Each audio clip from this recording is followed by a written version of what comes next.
each other. Even on paper, this looks like one of the more interesting games in these early stages of the World Cup. But not only do we have that, but of course, if Argentina lose, they are out. Messi is out. And this is believed to be Messi's last World Cup.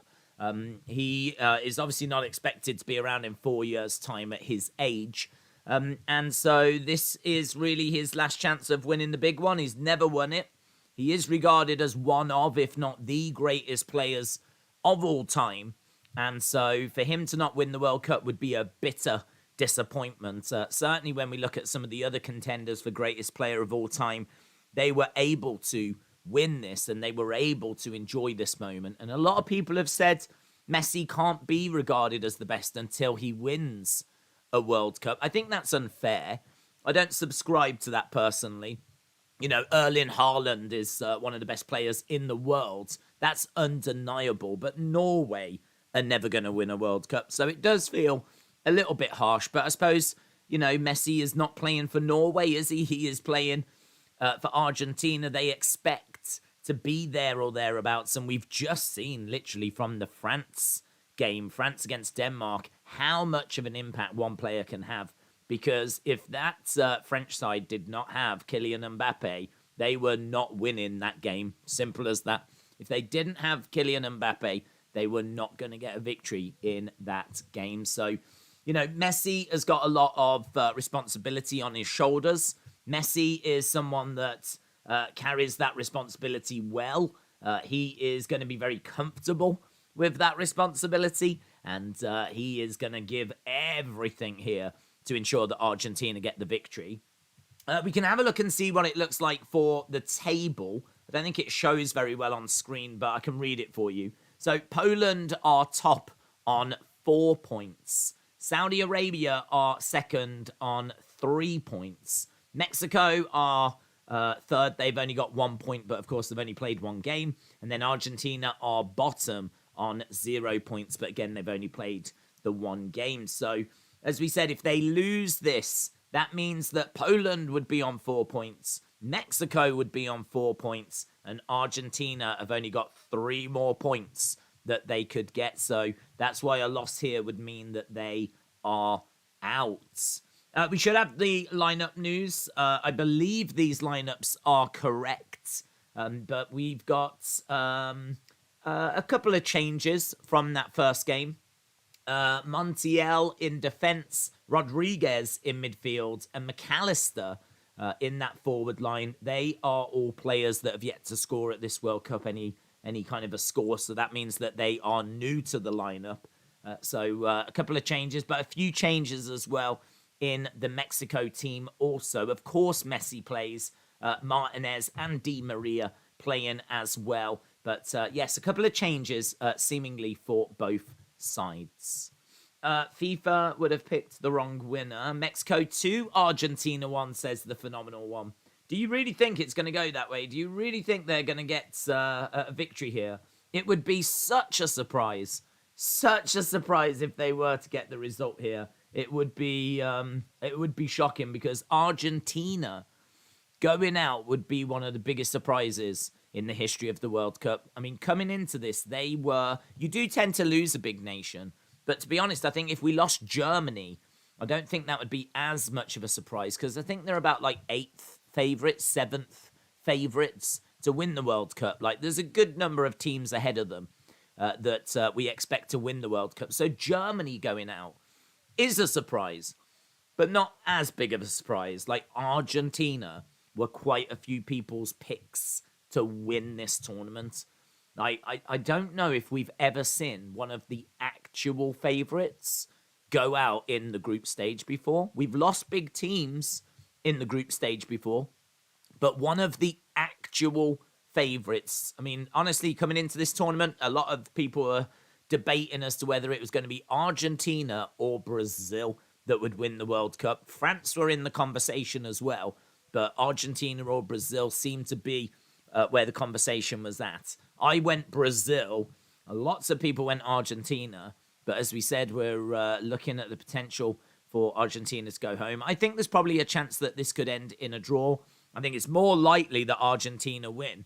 But either way, this for a Saturday night is essential viewing. No one is going to be missing this game. No one is going to be missing this game. It is absolutely massive. Of course, Saudi Arabia did it. They found a way. Can Mexico find a way as well? AAA said, do you think Argentina will go out tonight? I don't think so. Obviously, the world is watching, and the world is waiting to find out if that's what's going to happen. I think this team are way too talented to lose 2 in a row. This is a team that coming into the World Cup had not been beaten since 2019. So this is a team that I'm sure were shell-shocked. I'm sure have watched the game. I'm sure that they've made the adjustments they feel they need to make. I think when you go into a game with Mexico, you know that it's going to be tricky.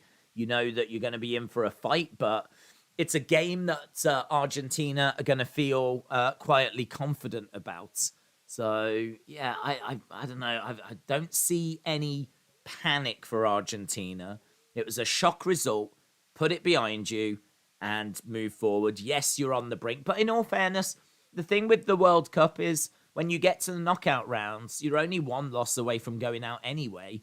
Do you know what I mean? These players are very used to being in must-win situations. So even though they find themselves in a must-win situation here, this is the World Cup. Like, as soon as you get to the knockout rounds, this is exactly what the World Cup is. So there won't be too much panic, I don't think. Professionalism, focus, get the job done. Focus on your performance, work as a team, fight as a team, know what the situation is, and they will know, and take it from there. So I expect Argentina to get it done, but of course, as we said, the world is going to be watching. Seba, shout out to you. Hope you are well. Leeds 2022 said, are you looking forward to Survivor Series tonight? I am looking forward to Survivor Series, yes. We were talking earlier about the fact that maybe it's just suffering from not having a title match like the Universal or the WWE. It's still great that Roman is in the cage and in the War Games match. I do like the idea, though, that if he had been pinned, then he would lose the title, just to have that extra drama. I do like the idea of that, but even so, it's going to be a lot of fun, something different, and the final big show of the year. 1066 Blues said, Days, things are about to get messy. They could be. You're absolutely right. They could be about to get messy. Right, we are. I do want to read about both sides. This is actually the first time we're watching Argentina. I wasn't able to watch them last time. So, yeah, they are.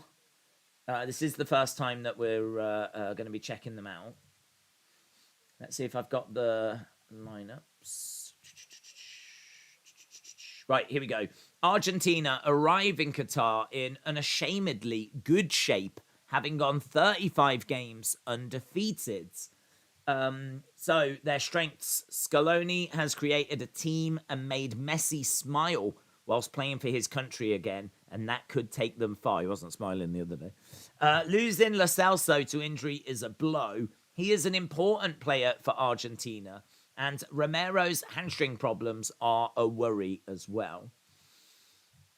The plan. This is the first time Argentina arrive at a World Cup in peace, excited but also calm. The greatest strength is the team's collectiveness. The fact that everyone works hard for each other has been highlighted again and again and again. Everyone in the team, in the squad, in fact, knows their role. And shut your mouth! This is a well-oiled machine.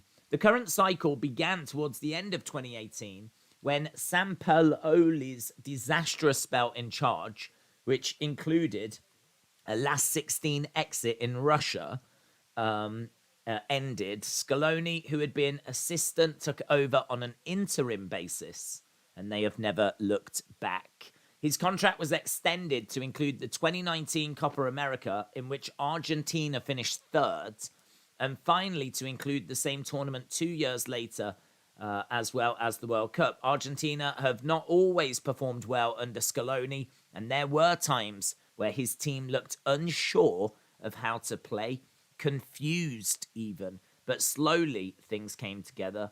Scaloni discarded some players who were coming to the end of their careers and matched Italy, only too short of matching the record set by Italy for the unbeaten streak. Obviously, we know that's over now. Part of that Argentina run included winning the 2021 Copa America, the country's first major title in 28 years, beating Brazil in the final at the Maracana, made the triumph even sweeter. In June, Argentina won the Finalissima against Italy 3-0 at Wembley in an utterly dominant performance. The team has got a mix of experience and youth, and of course Lionel Messi. Argentina go to Qatar with the aim of winning the World Cup. It's a dream for the whole country. There are many who feel that Messi is owed a World Cup. So that's their goal. They are just talking about how they have got a great togetherness, how they've got a great unity, how they've got a great team spirit. And, Argentina obviously suffering a shock loss. Let's just have a quick read of Mexico. So, El Tri have reached the last 16 in every tournament since 94, but that record feels under threat right now. Mexico should be able to cause opponents real problems on the wings, with Vega and Lozano both dangerous and hard-working. Weakness, psychologically, they seem to fall apart when they concede, and they can be really inconsistent during games. It has been a rough couple of years for Mexico.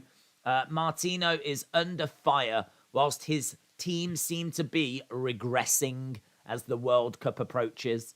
Doubts about their competitiveness have grown since they lost to the USA in the CONCACAF Nations League final back in June. The Argentinian, however, has always found a way of seeing the glass half full. He says, "I'm happy and excited. I have a strong positive feeling about this team in every sense," he said in September after beating Peru. 3 days later, Mexico lost to Colombia despite leading 2-0 at halftime. I mean, that is true. We could see them leading at halftime and they could still throw it away. If they're 2-0, winning 2-0 at halftime, would it really be out of the realms of possibility to see Argentina score 3 in the second half? I don't think so. Unlike at other World Cup, fans are not connected with Martino's team. El Tri games used to be major events in a hugely passionate country, but not anymore. When Mexico qualified for Qatar, there was no massive party at the Azteca Stadium this time. At least 40,000 fans are still expected to travel, but as Mexican writers explained, in Mexico, we are not sure that the future exists. Every joy can be the last, and that's why thousands of fellow Mexicans will still go to the World Cup. In theory, Mexico's tactics do make for attractive football. They are a high-pressing team with aggressive forward play on the flanks. Martino likes to control the game by dominating the ball with quick passing exchanges. Wingers such as Vega, Lozano, Antuna, Alvarado are crucial for the implementation of the coach's ideas. The main problem is their inability to play well for a whole game.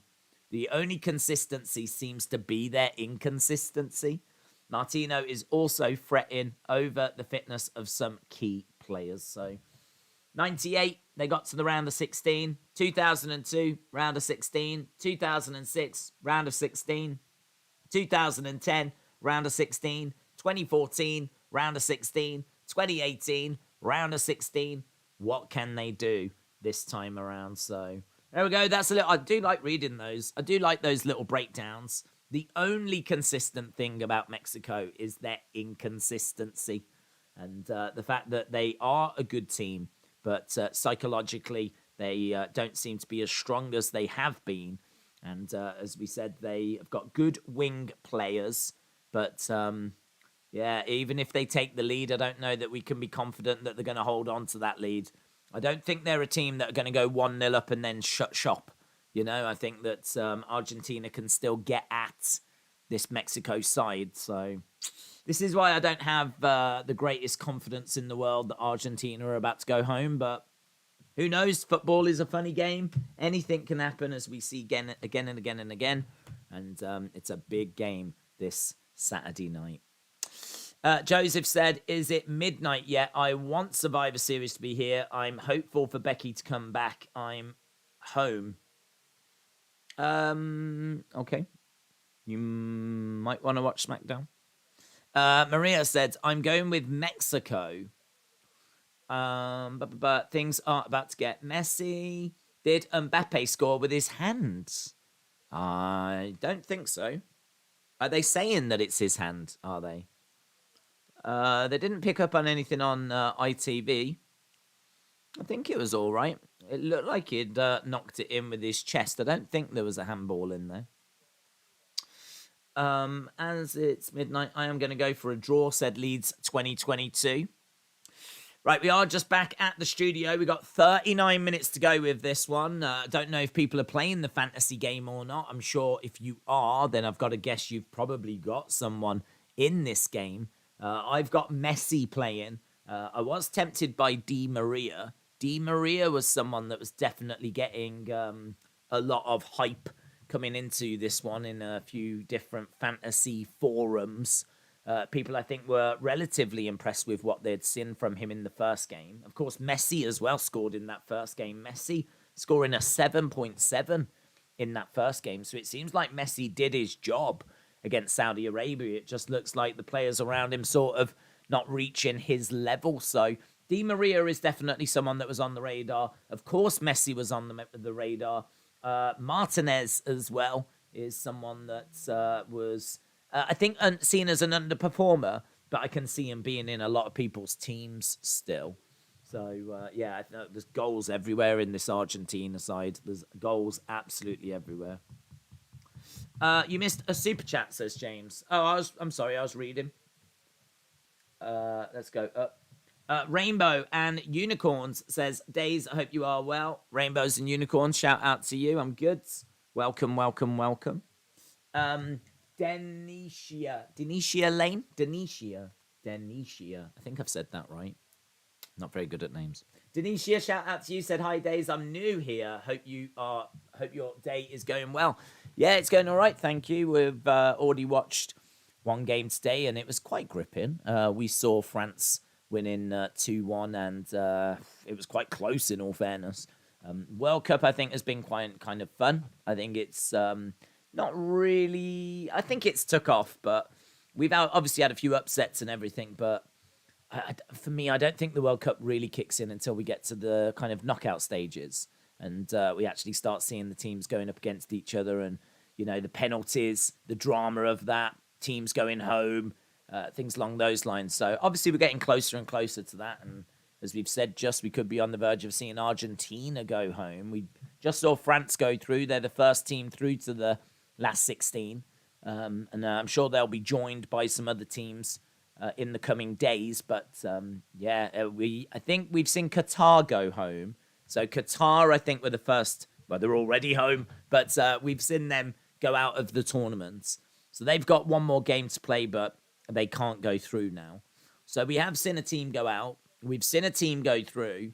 We're starting to see more of that, and I think that's where the competition really gets going. And as I said, once we get to the knockout stages, it gets even juicier. So, yeah, I really appreciate the support, and I hope you're enjoying the World Cup as well, bud. France was that gripping, I fell asleep, said James. Almost 2 years to the day Maradona passed away. That's I can't believe how quick that's gone, to be honest. Denisha said you did get to my super chat today. I sent you. Thanks to James, I saw it. Yes. Sorry, I was reading the breakdowns of both teams, so I don't get to see this when I'm doing that. So I was just reading that. I do like to do that because just gives us a bit of an overview. I made notes. I've got loads of notes on each team, but to be honest, those write-ups that I found are much more detailed than even the notes I took. So that's why I like to read those. So kind of gives us an idea of where both teams are. I mean, to be honest, that write-up was singing the praises of Argentina, and understandably so. But they are not a team that obviously has impressed the world yet. I do get a feeling that will be tonight, though. I wish soccer was more entertaining, said Mr. Unfamiliar. Unbroken said the world's oldest pita or flatbread recipe was discovered recently, 17,000 years old. That means we've been lied to again. Why have we been lied to? Why have we been lied to? Had someone told you that the original pita flatbread recipe was only 16,000 years old? And now you found out it's actually 17,000 years old, and you're angry about it. Is that what's happening? I don't know what's happening, but feel free to bring me up to speed. James said, I could fall asleep standing up. That's quite the thing to brag about, but shout out to you. Right, Tall Paul, hope you are well. Yeah, I can see there's people jumping in and joining us. So welcome. What we can do is just have a little look at some of the key players and see what the write-ups are of those. Lozano in particular is someone that I think was quite impressive in the first game. I thought he had some great movements, and I thought that he really shone for Mexico. He could be a real problem for Argentina here. So he is classed as their star player. He plays for Napoli, and he is someone that is only 27 years old. He scored 7 out of 10 in the first game. He is a national idol, it says here, and he was the most expensive signing in Napoli's history as well. So he is someone that is going to be very important for Mexico. Mexico, I don't believe, have got much in the way of depth when it comes to their squad. They've got some good players, but I don't think they've got much in the way of depth. The other player that played well in that first game was Alexis Vega. He is classed as a bright spark, and he also scored 7 out of 10. He plays, I believe, in Mexico, a promising youngster. He earns £150 a month. He's had to fight his way through plenty of injuries. And he went to cash machine, found that he had money. I thought it was a mistake. A successful World Cup might swell his bank account even further. Okay, so he joined a new club, got paid loads of money, or more than the 150 that he was earning. And he said he thought it was a mistake at first. Success. It says here a successful World Cup might swell his bank account even further. So he's 25. He doesn't play for that big of a club. I don't know. Maybe he could get onto some teams' radars. Some of those teams. We were talking about this before. Like, who's going to stand out? What stars are people going to look at and think, yes, we want him in our side? And I was saying, I don't think that the World Cup really works that way anymore. It used to back in the past.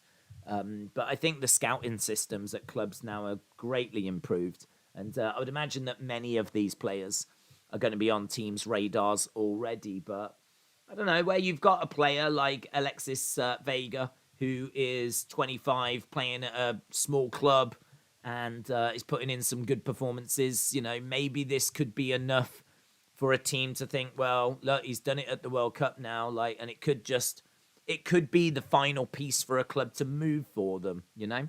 It might be that he's already known, but this is what convinces them to go for that player. So, obviously, great performances at a World Cup are not going to hurt your chances of moving clubs at all. Back in the defence, we've got Edson Alvarez, who plays for Ajax. He actually scored 8 out of 10 in that last game. Alvarez is Mexico's core player. His work between defence and midfield is essential for his side's performance. Perhaps the most important player in the past 4 years, he was rejected by several youth academies due to his short stature. As a child, he worked for his family business, making football jerseys for the local team. He tried to join a club at 14 but was rejected. He even contemplated quitting football, but after convincing America's coach to give him a chance, he would spend 3 hours a day and 70% of his salary on making sure that he arrived at training on time. He's now 6'2", respected all over the world, and thriving at Ajax. So there we go. Edson Alvarez is also a name to just keep an eye on. I want to have a look as well and see what we're looking at in regards to Argentina. I didn't see what some of their scores were. There's a 6 there, 6 in defence as well. Was there a 5? Christian Romero plays for Tottenham. Christian Romero plays for Tottenham. He only scored a 5 in that game against Saudi Arabia. He really is regarded as one of the best centre-backs in the Premier League. It says that he was losing interest in 5 years ago. He was disillusioned with his lack of progress. But a chance in Italy with Genoa in 2018 changed everything. His power and technique drew a host of admirers. Juve paid 23 million for him. He didn't break through there, but loans helped raise his profile, and then Spurs took him to England on loan last year. They made it permanent in the summer for 42 million. He's a newcomer in Scaloni's national team, arriving in the squad 2 weeks before the Copa America victory. Made headlines in August when he pulled Chelsea's Cucurella's hair at a corner, but was not punished for it. Not a great first game for him, though. Seemed like he was the lowest rated defender. In midfield, we got a few 6s, quite a few 6s, actually. Seems like he might have been the lowest rated player. I mean, what do they say about Messi? Leo says, Qatar will surely be my last World Cup. Coach Scaloni isn't so sure, tipping him maybe for one more in 2026. The world of football demands it. Chances are, though, this is it. A last chance for the captain to add a World Cup to his honours list. A year after he helped end Argentina's 28-year wait for a trophy at the Copa America. The Flea is a father of 3 and spoke last year about the downside of being Lionel Messi. The main issue is going out where there are a lot of people, like at a shopping centre. It's complicated. Sometimes people ask for a photo or an autograph. Thiago doesn't like that. He doesn't like to be recognised. His character is very shy. He has a hard time with it. Matteo is the opposite. He doesn't care if they recognise him or if they say this or that. It's all the same to him. I think he's talking about his kids. So when he goes out with his kids, he says it's complicated. One of his kids really hates it. The other one's not that bothered. I mean, it must be hard, mustn't it? I remember seeing a video for Ronaldo, and they did a little experiment where they put... Well, it wasn't really an experiment. They just put him in a random calf. I don't even know what country it was, but they put him in a calf. He came in, walked in, sat down, started having a coffee, and everyone in there, like, as soon as one person went up to get a picture, everyone else, like, you know, that was it. He was swamped. It was just, there was a queue. And that was just him going to a random calf. It's kind of unfathomable, really, as to that level of fame, how hard it must be to, like, do anything, go anywhere. Just people constantly wanting autographs and pictures all the time. So, yeah, I mean, God, imagine, what does he do he must be a recluse in Argentina, Messi. Like, he must be an absolute recluse. Well, I mean, like, if he did go out, I doubt he's paying for anything. But, yeah, that level of fame's crazy, isn't it? Rainbows and Unicorn says Depay played the other day for Netherlands. I can't control my nerves. I'm an Argentine fan. What's going to happen, says Habib. I think you're going to be all right, buds. I think you're going to be all right. I really don't think that Argentina are going to lose 2 in a row. They've just been undefeated since 2019. So I can't imagine that they're going to lose 2 in a row. King Chris, shout out to you. King Chris said, just wanted to stop by and say hi. Hope everyone is going to enjoy the game. I'm going to be back later for Survivor Series. So King Chris, shout out to you. Would you say this World Cup has been a success so far, says James? Just on quality of games perspective. I would say no. I think if the World Cup was to end now, would we look back on this as a successful World Cup? I mean, it's a weird thing to say, isn't it? Because, you've not had the knockout games. You've not had the final round of group games. Like, I think you could end most tournaments at the start of the second round of games and then not be seen as a success. So, I don't know. I always feel that the first games are quite cagey. I always feel that those first games, really what they're about is looking at the teams, who's in the starting lineups, what are some of the names that are going to break through? Like, does someone have a big performance? Is there, like, someone that we didn't know about that really shines? Obviously, looking forward to watching your country play. I feel like that's the first round. Second round of teams trying to qualify that, had already won their first game. Some teams that lost their first game, if they lose in the second, they go out. Like, we're looking at Argentina here. But they're not normally as cagey, the second games. And to be honest, I don't think we've really seen any great second round games yet. I know it's still early, but this is the third day. And I don't know that we've really seen any great second round games yet. So I'm still waiting for some really good second round games to kind of show themselves. And then, obviously, once we get to the knockout stages, that's just it's a different tournament. It just becomes a different tournament. At this point, it's just about getting through.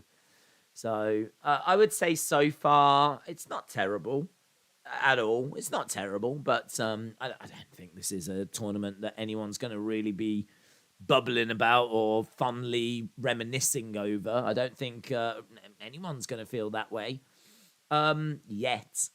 But, the other problem you've got is not only has the stuff on the pitch not really been clicking into gear yet, and I'm sure it will get there, but not only have we got that, but obviously you've got all the political side of it and all the politics, and there's not been any escaping that, and it's just been non-stop, and that's really overshadowed the football as well. Add in the fact that there was very little build for this World Cup. Add in the fact that it's, I think, a little tricky for nations to get to. It's not that bad from the UK. I think it's only like 6-7 hours. I mean, it's better actually than if it was in America. But again, how many people are going to go with like the restrictions? You don't quite know what it's going to be like in the country. There's lots of reports of it being like really expensive, and I don't know. I don't know if this is a World Cup for the people. It doesn't feel like this is a World Cup for the people. And I think that's showing itself in the stadiums being a bit empty. You're not really seeing, the interviews. Normally, with a World Cup, you would have the reporters go around the host country showing you, lots of things about the host country.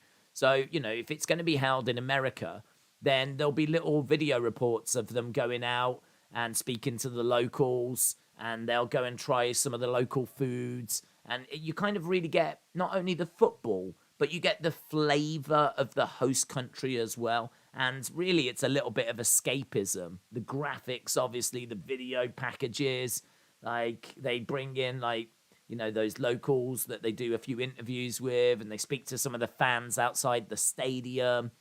I just don't think any of that. I've not seen any of that. I've seen nothing to do with Qatar. I've seen nothing to do with local cuisine. I'm not saying they should, because of, all the political side of things. So I'm not saying they're wrong to not do it, but I'm just saying that there's big things that feel like they're missing from this World Cup. It doesn't feel like a World Cup of the people. We don't really see much in the way of the interviews with fans. We don't see local cuisine or local, places of interest. If this was in London, for example, you'd be seeing shots of, Buckingham Palace, Tower Bridge, Tower of London, Big Ben. They'd be trying fish and chips, wouldn't they? All that kind of stuff. They'd be talking to fans as they're making their way up to Wembley on Wembley Way. You'd be getting all of that, but we just haven't been seeing any of that. Seems like a lot of these journalists are just kind of keeping themselves to themselves, focusing on the game, not really venturing out and about, and I think it's all just taken away from the World Cup, to be honest. It's a different World Cup. It's a different World Cup. So I'm look. At the end of the day, it all comes down to what's on the pitch, doesn't it? But I think on the pitch at the moment, we're still not seeing. We've seen some good games, but I don't think we're really seeing mind-blowing games yet. I mean, like the Argentina, Saudi Arabia, definitely, but I feel like the list is quite small at the moment. But as we said, it'll get better. Is the Escape Pod not live this week? No. It's going to be recorded on Tuesday and then it'll air on Wednesday. We've just got problems with it being live. I think my internet can't cope, to be honest, with, and I don't know why this has changed. I have no idea because it has done it in the past, but trying to bring in a Zoom connection and then trying to stream that out on the same connection, just we keep getting like lag, and I think it's really ruining the stream. I think it's really ruining the episodes. So no, we're going to record it and then it'll air on Wednesday. Bahamas said, true story, I'm not a celebrity, just a normal tall black dude, and when I went to China I had lines of people wanting to take my photo. I can imagine what a celebrity goes through. I mean, that's crazy, isn't it? That sounds crazy. I actually don't know is there just like no black community in China at all? I actually don't know, to be honest. I mean, seemingly, certainly where you went there seemingly wasn't, so that's crazy, dude. That's crazy. Was that I don't know, was that a good feeling? Was that good? I mean, I'd imagine it was weird. Was it an inconvenience? I don't know if I'd like that or not, you know. I don't know if I'd like it. I sort of like when I'm out and about, I sort of like to keep myself to myself, to be honest. Like when I'm sitting here just chatting with you guys, do you know what I mean? Quite happy just chatting away. But like when you're out and about, you're thinking of like loads of different things, aren't you? Like, oh, I need to go and pick that up. Oh yeah, I want to look here. Might pop over there, grab a bite to eat here. Like I kind of find that you're in your own world, aren't you? So like having people constantly coming up, I don't know if I'd like that. That's weird, but very cool at the same time. Unbroken said, I've heard that does happen in China. My friend gets the same for being too punk rock. In my opinion, Canada has played the best football so far, but they haven't won yet. Yeah, they did very well. Canada did very well. I love these watch-along chats, says Martin. I laughed at it and I had fun with it. The good thing was that one of my friends lives in China, told me to expect it. They may have thought I was a basketball player. Very cool. Oh, well, okay, that's good. At least if you did it and it didn't, you know, you sort of went in knowing to expect it and you could have a laugh with it. That's good. That's cool, though. I can't say I've heard that, but then saying that, I have no idea what the black community is like in China, so I would imagine close to non-existent by the sounds of it then. Redemption said, it's like fame without the money. It's the worst kind, it sounds like, says Redemption. It does sound like the worst kind, yeah. If you're gonna have like that where people are coming up to you and you can't, like, you know, enjoy your privacy, then it makes it a lot easier if you've got quite a healthy bank account, you know, at the same time. Daniel said, there's so much pressure for Argentina to win today. That is true. There is. But Argentina are not scared of pressure. I fancy them to get a result here. I would like them to lose. I think it would massively help England if they went out. In fact, it would help all of the countries if they went out, because no one wants to draw Argentina in the knockout rounds. So it would be a massive help if they did get eliminated. But I don't know. Can we expect them to get eliminated? Can we expect them to lose 2 in a row? They've just been undefeated since 2019. Like, them losing is a shock. But I would argue if they lose here that it would be, for me, as shocking if they lose this game. Because I think you can always lose a game. Like, granted against Saudi Arabia is amazing, but to lose two in a row, to lose two in a row suggests there's a deeper problem then. And no problem was seemingly showing itself as they were coming into this World Cup. So to lose one game and then not be able to fix whatever problems there were, or, you would have to think they are so up for this. You'd have to think that this is like a World Cup final for them. They are ready to give everything to ensure that they do not go home early. The Argentina fans are expecting Argentina to be there or thereabouts. So could you imagine they've come here with the expectation of this could be our tournament, this could be our time. Messi deserves this, right? So they're coming here with that mentality. They are not coming here expecting to go out in the flipping group stages. The backlash, if Argentina do go out, would be very interesting. Very interesting. I don't know what they would do, to be honest. How would they respond? I would imagine the manager would be gone. Certainly the manager would be gone. Would that be enough? Would Messi have to step aside? I mean, I don't know. I don't know. I don't know what Messi wants to do. I mean, is this his last World Cup? He's 35. In 4 years' time, he'll be 39. It's not impossible, but... did you see Saudi Arabia not only declared a holiday, but the Saudi players got brand new Rolls Royces? I haven't seen the Rolls Royces. I mean, a Rolls Royce is a Rolls Royce, isn't it? But I haven't seen what the model looks like that they're all getting. It is crazy. It's crazy that they can win a game and their Crown Prince can turn around and just get them 40 Rolls Royces, because I think it's the manager and the coaching staff that get them as well. I don't know how many Rolls Royces that is, but it's a serious amount of money, isn't it? It's a serious amount of money. I hate being spotted by people I work with in Tesco or Asda on my days off, says Dortnight. James said, breaking news on Sky Sports, Scotland Rugby League rugby legend Doody Weir has passed away. I don't know who that is, to be honest. But there we go. Rugby fans, breaking news. Martin said, if Argentina finish runners-up in their group, they get a much better second-round draw, but I don't think that's what they're trying for.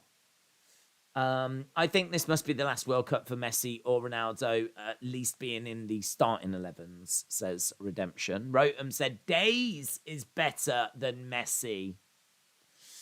Facts. Cal L. Cool J said, I need an Argentine win for my bets. Unbroken said, people confuse me for days in New York City. Not sure if it's my body odor or 20-year-old t-shirt that makes them think this. Well, both are key indicators, so I would say they definitely play a part. R.I.P. Joe Rogan, absolutely. R.I.P. Joe Rogan, he will be greatly missed. Right, we have got 10 minutes to go, that's all. 10 minutes to go. We're chatting away about this game. And obviously what's at stake. We had a little look at how some of the Argentine players scored last time. We've had a little read and a breakdown of both countries. But this game is going to be underway in 10 minutes' time. And actually, we're not that far away from the start of our Survivor Series stream as well, because we are going to be looking to start a good couple of hours before the kickoff show. So I think we're going to be looking to start at about 10 tonight. So I think that stream starts in about just over 3 hours. So busy day, man. 2 games and Survivor Series. And I'm sure there'll be a review, loads of videos, loads of stuff coming onto the channel. But it still rocks. I want to see Daisy's hat collection, says Cal L Cool J. Well, you pretty much do, in all fairness. I've got about 3 or 4 in rotation. So I think you've pretty much seen them if you've been watching the channel for a while. Warsaw Till I Die said, Days Warsaw are into the third round of the FA Cup after a 93rd minute winner. Man United away, question mark?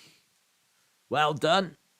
Well done. That's fantastic news. That's great news for Warsaw. I don't know. I don't know when the draw is. Have they said when the draw is? Have they said when the draw is? Bahamas said, did you watch Are You Being Served or Desmond's? It was on all the time here in the Bahamas. Really? Really? So Are You Being Served is a weird one because I think that was on TV in the 70s. So I wasn't around. I wasn't born. But they showed replays of it, I want to say in the 90s on TV. So I've seen it. I've seen plenty of episodes of it. But it was always seen as like an old, slightly out of date, you know. Nothing really offensive. I don't know if there's anything offensive in it now, to be honest.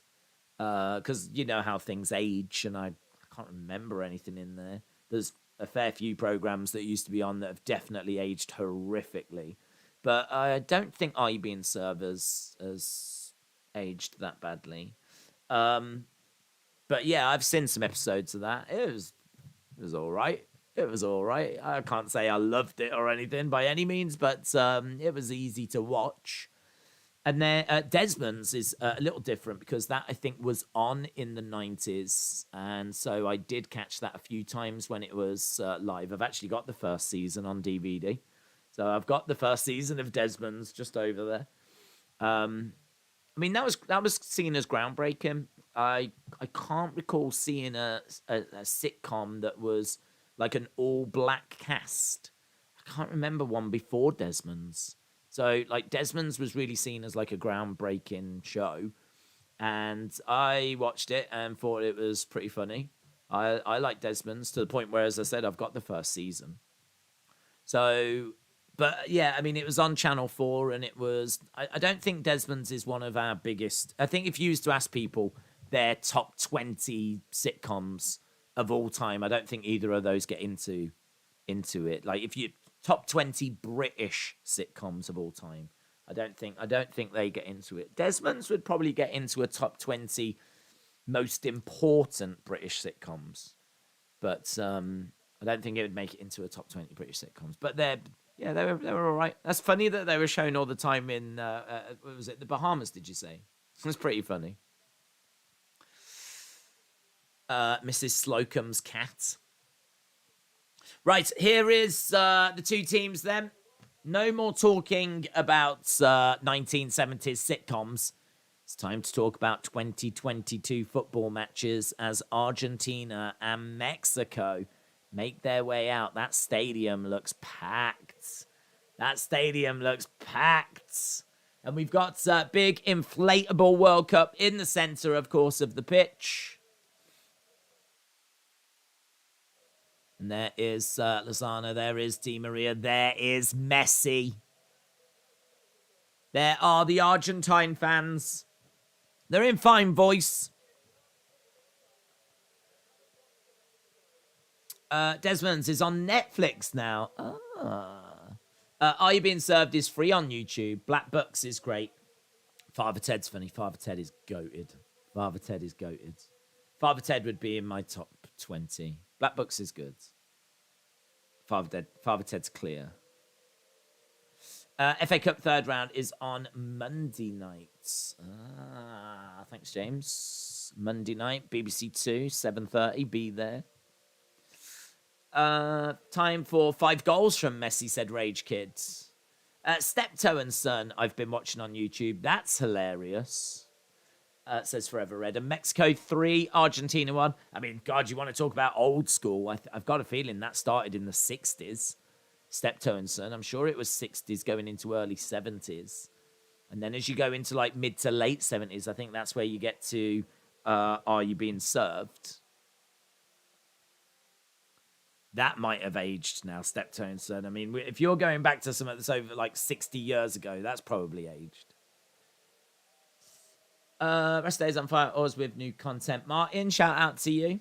What current superstar do you think would be the best footballer? Says Marcus. Yeah, we had this the other day. I think we was talking about Sheamus and Drew because I have no idea how any of them can play football, to be honest. Plus, to be honest, Amos in defence is big, but some of these strikers, Mbappe is just going to turn him and just blast past him, isn't he? Amos, by the time Amos has managed to even turn around, Mbappe would have the ball in the goal. It might be all right from corners, like header in clear. It might be all right at that. What's on your screen right now? I've got national anthems. So I've got the two nations lining up. We've just had the Argentine national anthem. Now we've got the Mexican national anthem. I need Messi to score for my fantasy, says Pickle Chips. Jack said, are you doing UFC later? I don't believe there is any UFC later. Messi will score a hat-trick today, says Tarek.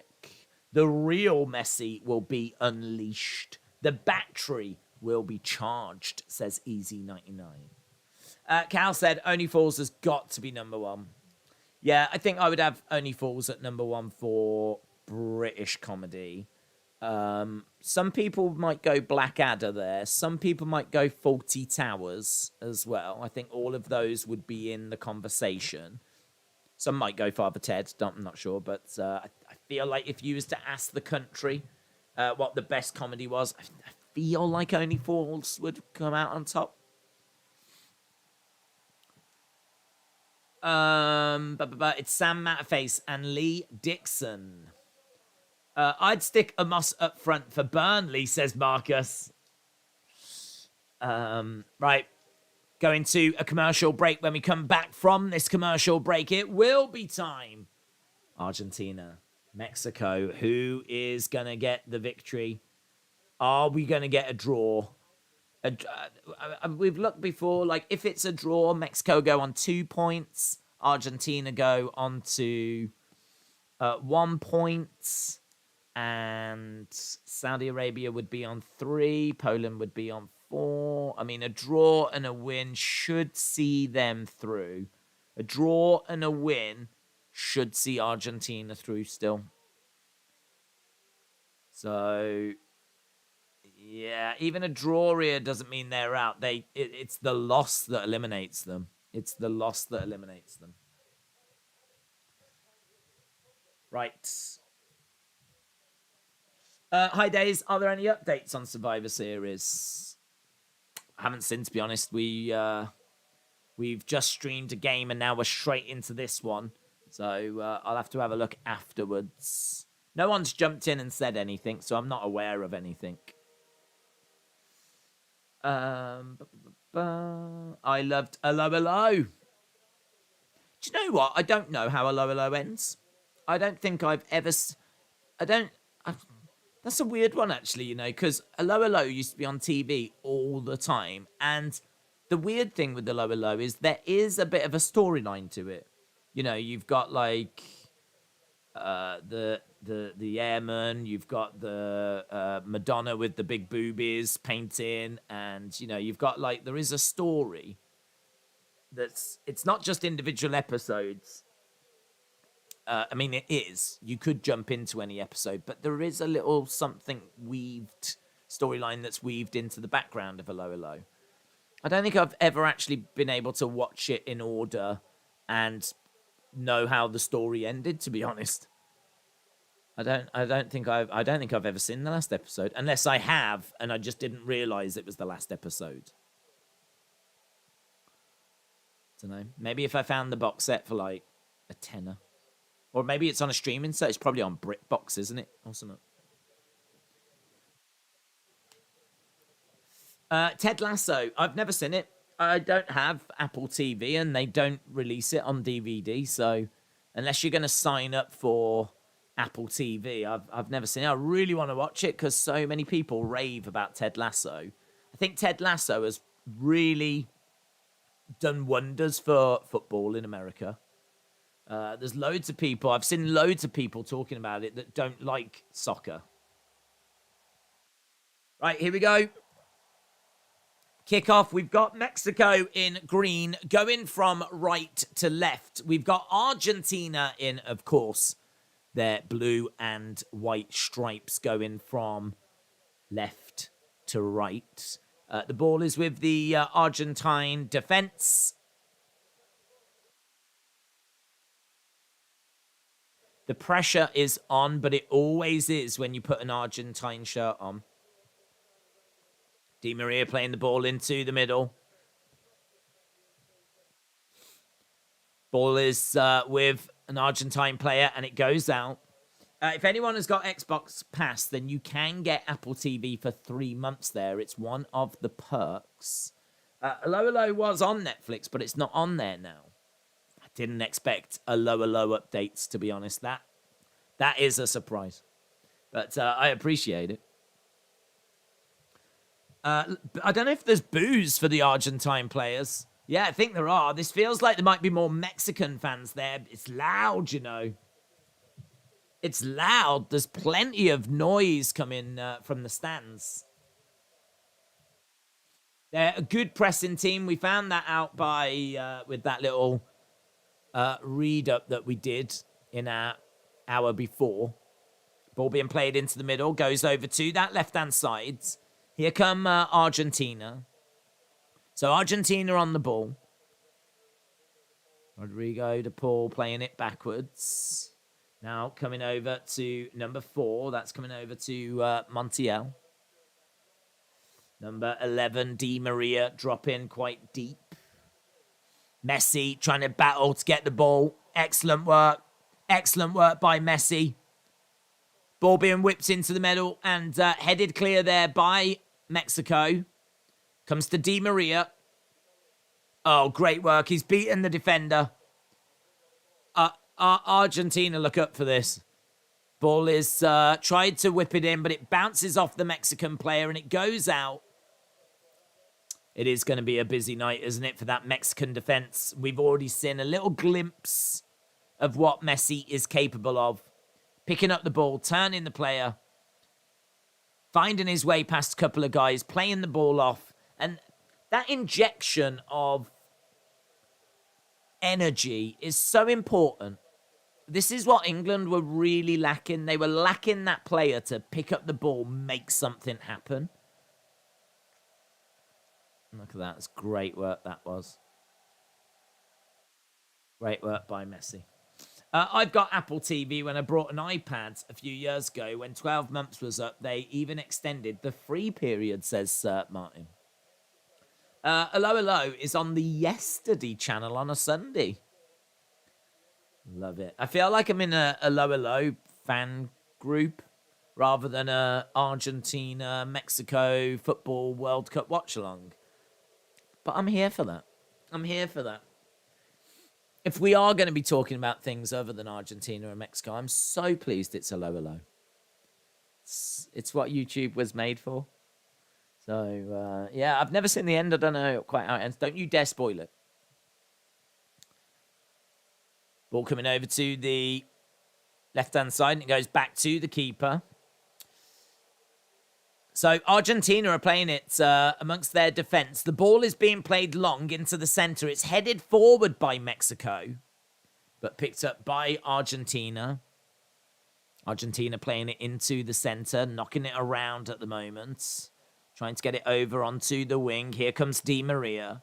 Di Maria charging forwards, playing it into the center. Again, nice little link-up play, but didn't find its destination. Cut out by Mexico. Here comes Mexico. Mexico trying to drive forward. 2-on-2. Referee says there was a foul there, and that looks a little bit harsh. That looks a little bit harsh. Good morning.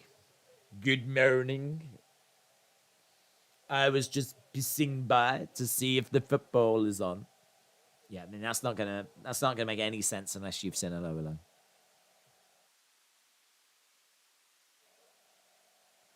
Oh, Rene.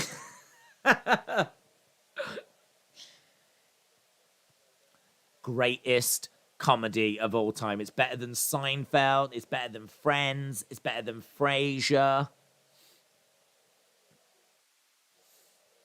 Days, spoiler, hello, ends by finishing the final episodes.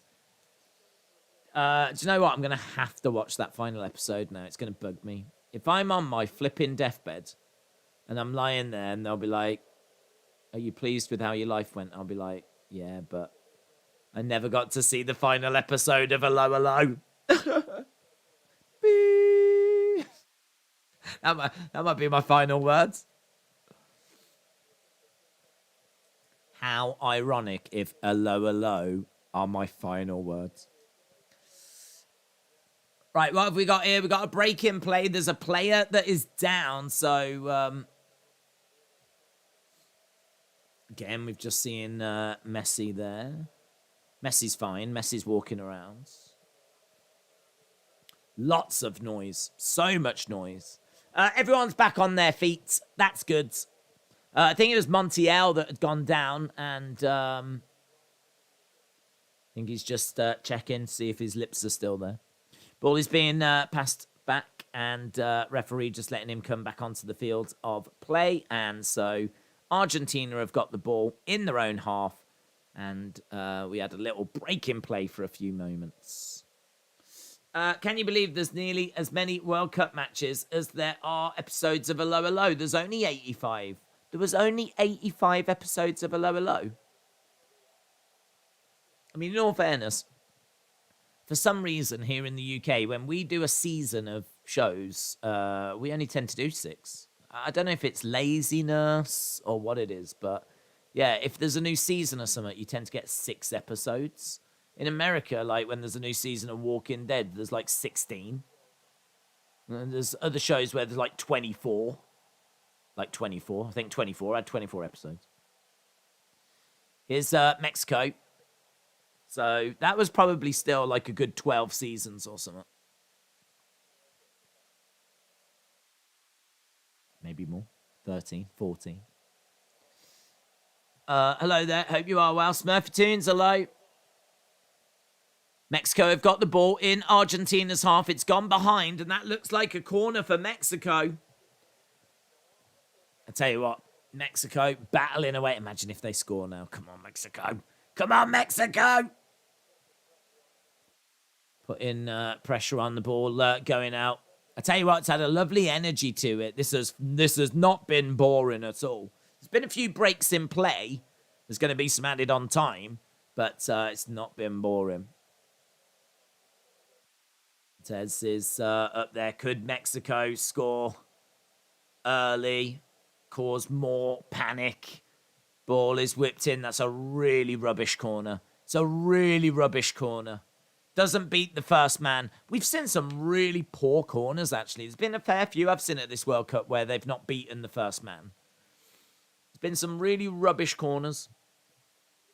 Ball coming over to... Oh, it goes down. Ball was going over to that left-hand side.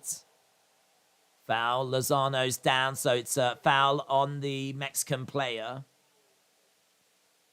Montiel again. Montiel is really getting himself stuck in. Free kick to Mexico now. Free kick to Mexico. Man, the noise in this stadium's fantastic. This feels like a big game.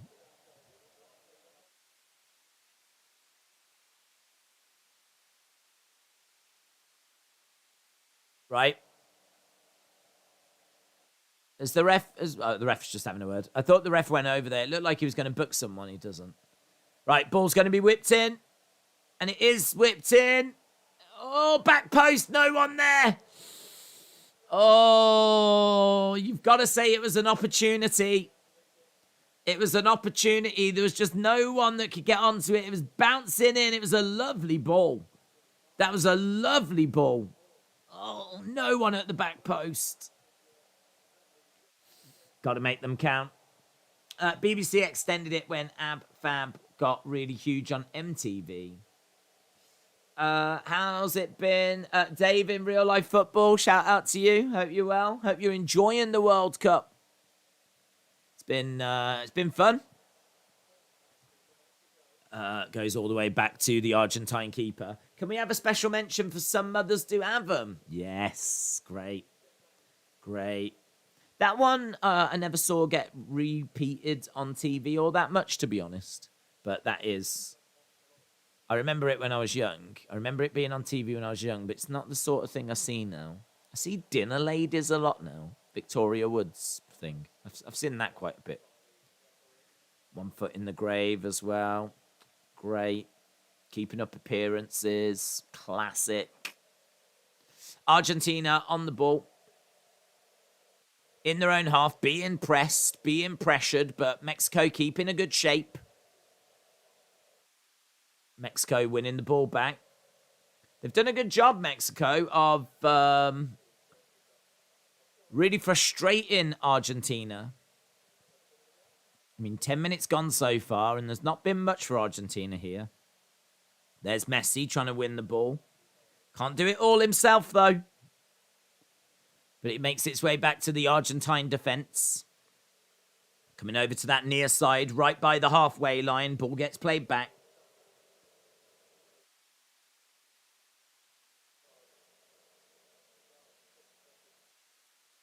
Yeah, this press is really good by Mexico.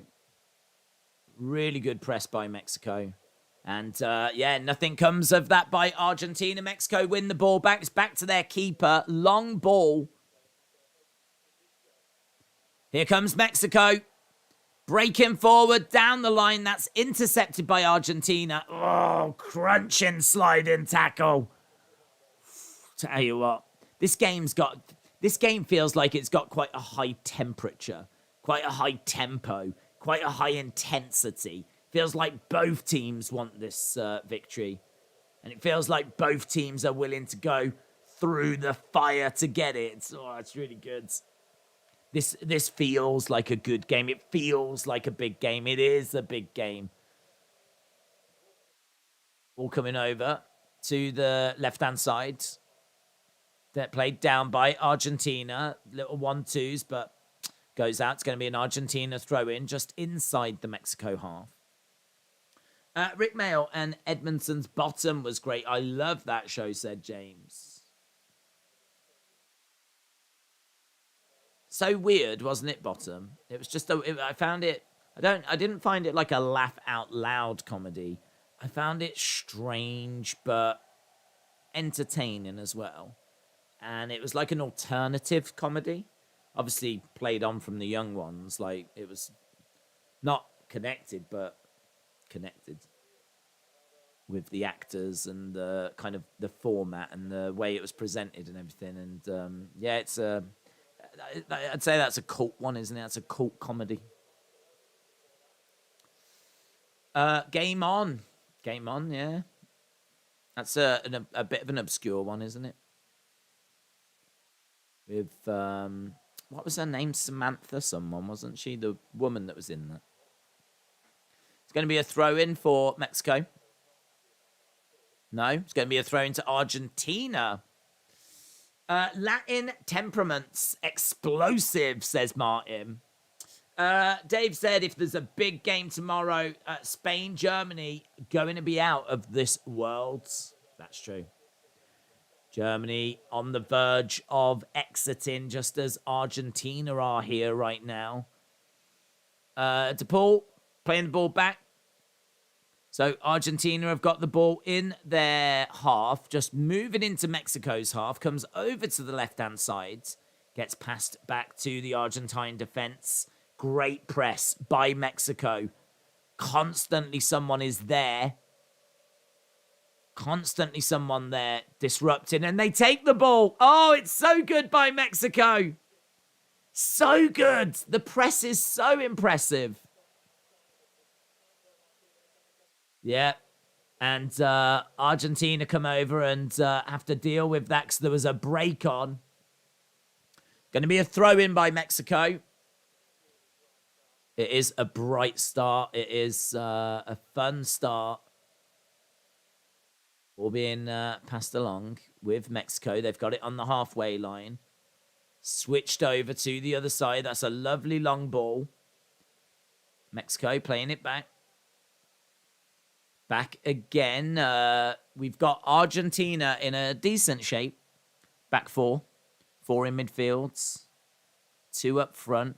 Sort of in a 4-4-2 formation as the ball comes over to that left-hand side again. They're constantly playing it around Mexico. I think the Mexican fans are going to really enjoy what they're seeing here in the early stages of this one. But they do lose the ball. But then Argentina give it to Mexico. Oh, just couldn't pull the trigger. That was a good opportunity. Good opportunity. Just could not pull the trigger. JB Production said, Starbucks delivery has arrived. Fridge full of Monster Zeros, World Cup football, Splatoon 3, and Survivor Series War Games. Night sorted. Tick. Resting Days, do you like UK Shameless or the US version better? I never really watched it, to be honest. Never really watched it. I saw the odd episodes of it. I've never seen the US version. Never seen the US version. The UK one was all right, but it wasn't. Don't know. It wasn't something that I really watched. I like the US Office better than the UK one.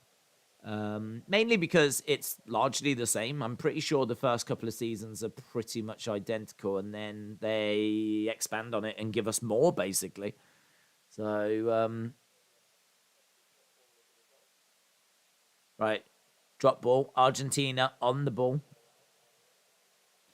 I can't wait for Survivor Series. I hope it will be epic as the matches made for it, says Dave. Ball back with Mexico.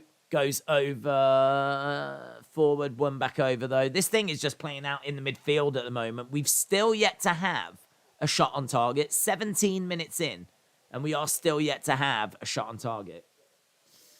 You can't beat Red Dwarf. That's a great shout. That is a great shout. My only frustration with Red Dwarf is that it's never got to like a satisfying conclusion. But part of me thinks it's not about that, but I don't know. The whole story for me is about them trying to get back to Earth, and then there is an episode special that's all about going back to Earth, and I don't know. I think I would have liked them to have gone back to Earth and then stayed there, and then explored a couple of seasons with that happening. But to be honest, I haven't seen any of the... I think there's like at least a season or two that I've not seen when it was on Dave. So I don't know quite what happened there. But if ever there's a show that I think really deserves a good, satisfying ending, something that fans go, yeah, it's Red Dwarf.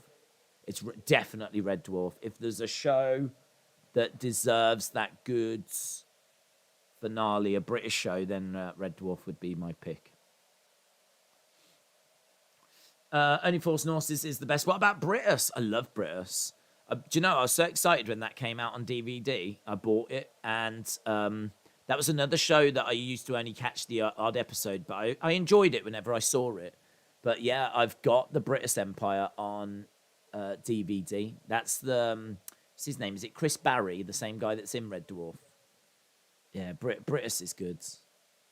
Such a fun idea to set it in like a leisure centre. It's just a fun idea.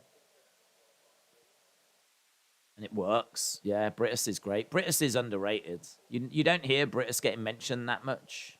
I think it's because it wasn't really shown on TV, like repeats that much. Ball being played forward. It's up in the air. Nice turn by Mexico. Mexico trying to drive forward. Goes down. That should be a free kick for Mexico in a very juicy position. I don't think it's a position that they're going to shoot from. It's very central, but it's a good distance outside of the penalty area. Is this going to result with at least a shot on target? Are we at least going to get a shot on target here? It's sort of David Beckham versus Greece territory. That's what I would say. David Beckham versus Greece. So it's a distance out. I mean, I feel like it's shootable. It's a nice range in regards to being able to get it up and back down again. So it's nice from that regard, but I don't know, man. Are you going to score from there against Argentina? Gonna have to. You're gonna have to really. Yeah, this is where Mexico would love David Beckham. This is where they would love David Beckham.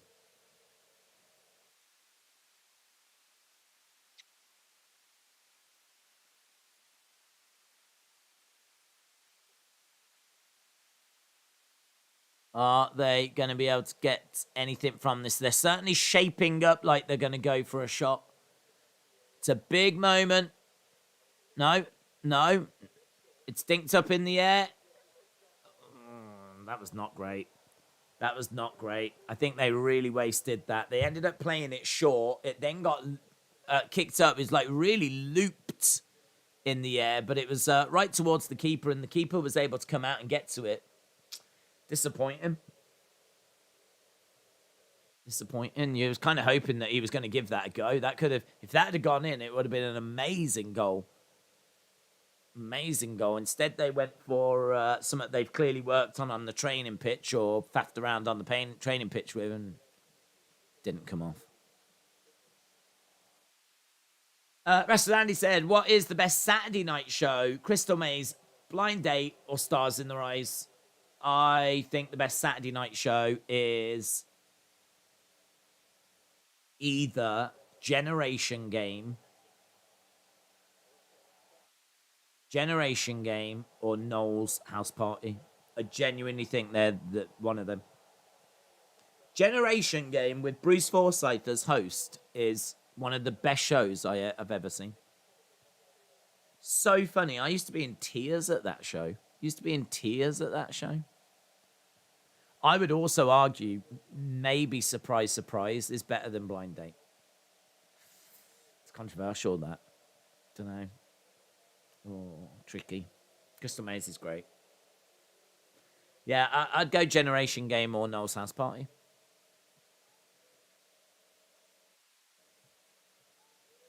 Is War Games match for titles? No. Gladiators. That's a good shout. Gladiators. Yes, coming back as well, innit? Though not back in Birmingham.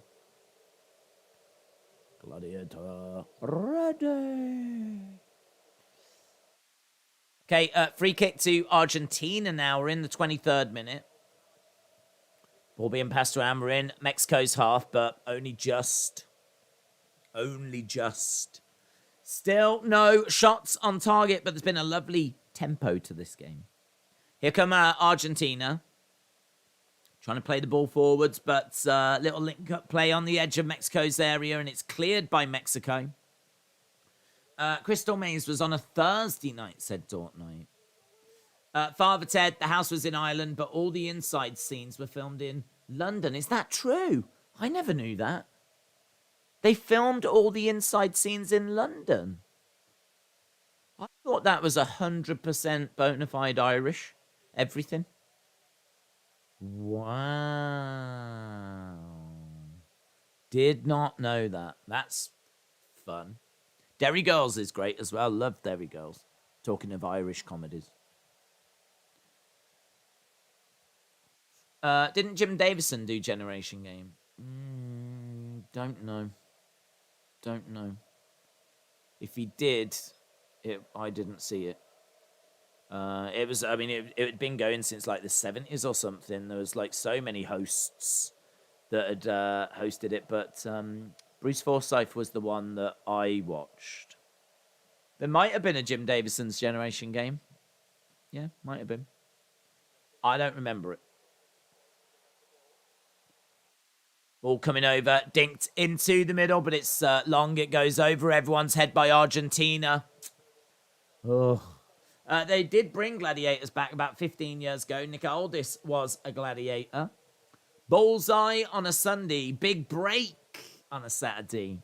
It's only a game show. Put up a real good fight. I'm gonna be snickering you tonight. Yeah, that was great. That was a great show. Not the best show, but it was a great show. I always found there were some shows that sort of built me up for the main event. Do you know what I mean? Like the main event might have been Noel's house party, right? But there was always some shows that like built you up to it. I feel like in my mind, like Dad's Army was one of those. They would show Dad's Army, and so you'd watch that and you'd be like, you know, this is good, but it's not what you're really waiting for. You're really waiting for Noel's house party, or I feel like Big Break might have been one of them, or Big Break actually might have been one of the shows that was on after Noel's house party, and it was a little bit of like the come down. So again, it's not the main event. It's not what you look forward to, but it's still a good show that you enjoy. I remember like Generation Game being a show I loved. Loved. But that also built me up to like Noel's house party. I think Noel's house party was goated. I do. It was goated.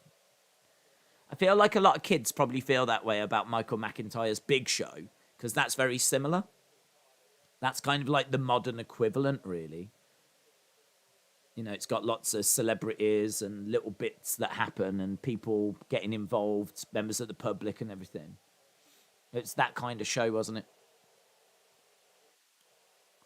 Right, 26 minutes gone and still no shots on target. Right now, the ball is with Argentina's goalkeeper. And we've had a few moments here with free kicks and everything. Mexico just doing a fantastic job with their pressing. Fantastic job with their pressing. Again, look at that, winning the battle in midfield. Mexico playing the ball all the way back to their keeper. So Mexico have managed to win the ball over. The turnovers, so impressive. But one back by Argentina. Argentina getting the ball. Now they're trying to get it into midfield. Who's that number? Is that Rodriguez? Looks like Rodriguez on the ball. It's being passed around. Rodriguez playing it over to the right-hand side. Argentina coming forwards into that look like Messi. It is Messi. Trying to go over to that left-hand side now. Trying to go down the left-hand side. He's going to whip it in. He's trying to create space. Does keep it in. No, went out. Went out. Supermarket Sweep was a show you would watch if you was home from school. Yes. And going for gold. Yeah. I remember Crosswords as well being a show that was on in the middle of the day if you was home from school. And it was always like, oh, is this what TV's like in the day? Just never quite knew what was on in the day. Even if you looked in the book, you'd never know what the shows actually were. But Going for Gold, Supermarket Sweep, Crosswords. Who else was there? I feel like there was maybe a chat show like Trisha. Is it Trisha? Trisha. I think she was on with the chat show straight after morning TV. Trisha. I remember seeing an advert when I was at college for being in the crowd at Trisha. Never went, but I thought, oh, that would be cool. She was one of those Ricky Lake type people, you know. Mexico.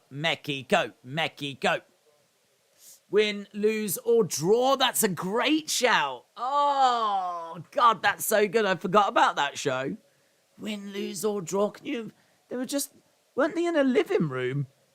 And they had like a whiteboard. And they were playing a game of like looking at the cards. And it would say something. And then they had to draw it on the whiteboard whilst other people guessed. Win, lose, or draw. It's like a parlor game. It's like the game you play with your family at Christmas or something. And they turned it into a TV show. Daytime TV show. Yeah, it was weird. But great. Yeah, win, lose, or draws. That was great. Ball with Mexico. Going back to the defense. Goes all the way back to the keeper. He's going to look to launch it forwards, and he does. Coming around the halfway line. Sails over the heads. No. Nope. Nickelodeon and Sky Movies were great when bunking off school in the 90s, says JB. To be honest, I'm trying to think if ever I was ill. I can't remember being ill and staying at home on my own. I feel like if I was ill the night before, then I was took to my nan and granddad's in Birmingham, and they didn't have Sky. I cannot remember a single example of being ill and staying at home. Don't know why. Don't know. I wasn't really an ill child, to be honest. I think my parents were very much, if you're ill, you're still going to school kind of mentality, you know, because both of them had to work. So, yeah, if you're ill, you're not getting off school. I think they probably thought that if I tried it once, I'd try it again and again and again. And they're totally right. That is totally me. That is totally me. I totally would have done that. So they had me sussed at a young age, in all fairness. But if ever I was legitimately ill, like he's definitely not faking this, the thermometer's about to explode type deal, I think I was took to my nan and granddad's like the night before. But that was when I was young, you know. That was when I was young. That's when I was 18. They didn't trust me on my own when I was 18. So that's when I was 18. Used to have to go to my nan and granddad's. 31 minutes on the clock, and yep, still no shots on target. Still no shots on target. If you are watching thinking, why are we talking about things that aren't football? Just have a look at the stats, and then you'll soon see that there's been one shot. It was off target. It was about 1,000,000 years ago. I can't even remember it. And we've got Messi down. He's getting up. Looks like it's going to be a free kick to Argentina in Mexico's half. 0-0 at the moment. Expected goals are 0.00 for Argentina. 0.18 for Mexico. Come on, Mexico. Di Maria driving forwards. Goes out. Is that going to be a corner? Looks like it's going to be a corner. Looks like it's going to be a corner. Such a shame Di Maria didn't work out at Man United. The US had a lot of game show rehashes, says David. Ready, steady, cook. I remember it. I would watch it. I don't know if I loved it. I mean, that's where they had two chefs. The people would just bring in a bag of ingredients, and then they'd have to try and figure out what to do with it. I mean, I suppose in a way it's good because it's a little bit like what you've got at home. Nothing of the corner, comes to the edge of the area. It's like, I've got this bar of chocolate, I've got this bag of pasta, and I've got this orange. And they're like, okay, what can we do with this? Then they'd have to try and make a meal out of it. And then they'd conjure up spaghetti bolognese somehow.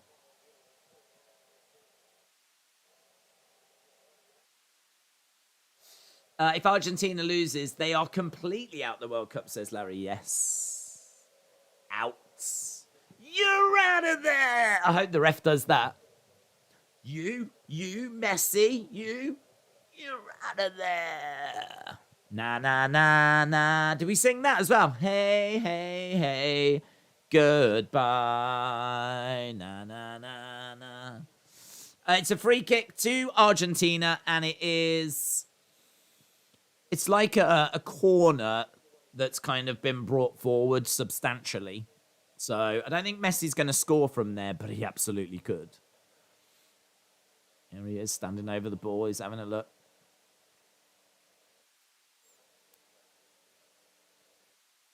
Messi over the ball. What can he do here? Plenty of Argentine shirts in there. This feels like one of the most significant parts of the game so far. 34th minute. Ball is in. And he did have a pop at the goal. And there's a foul on the keeper.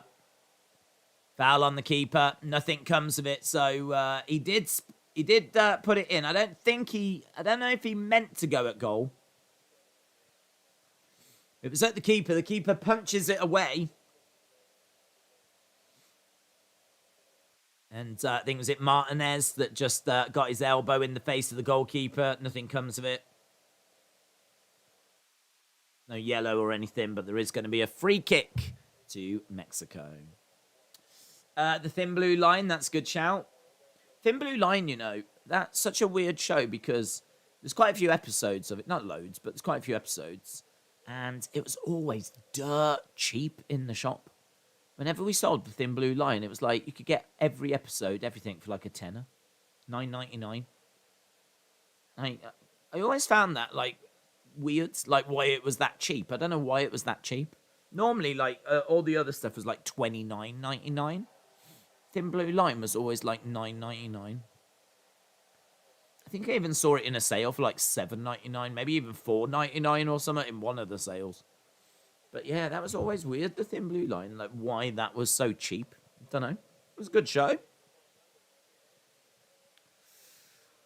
Remember the bill? Absolutely. Bum, bum, bum, bum, bum, bum, bum, bum, bum. And just the feet. Whenever you say the bill, I just remember is it the intro with the feet? You'd see, what a weird intro. Just a couple of policemen's feet walking down was it like a cobbled street or something? Bum, bum, bum, bum, bum, bum, bum, bum, bum, bum, bum, bum, bum. Right. Free kick to Argentina in their half. Jesus says 1-0.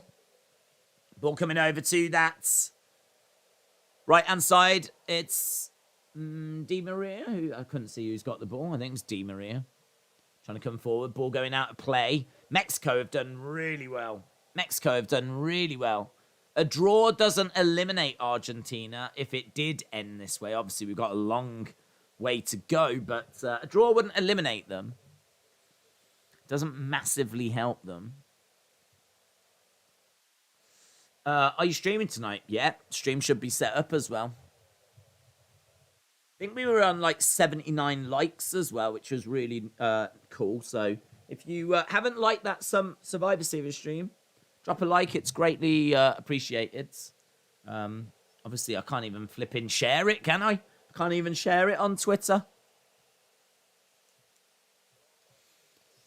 What about In-Betweeners? I liked In-Betweeners. I wasn't crazy about In-Betweeners like a lot of people. I think I was just maybe a couple of years too old.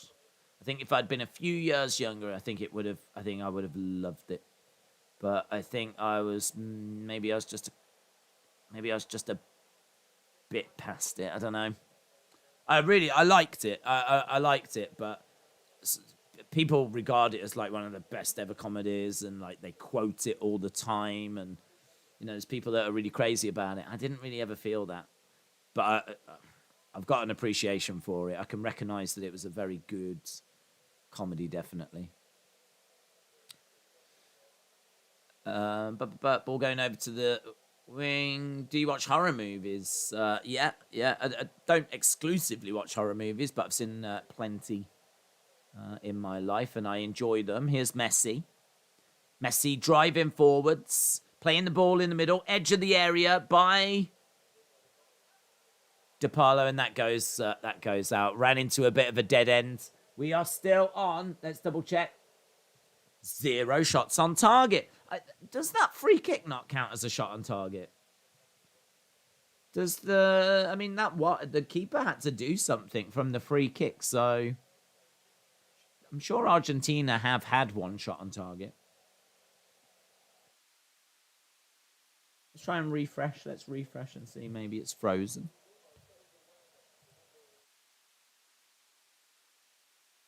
No.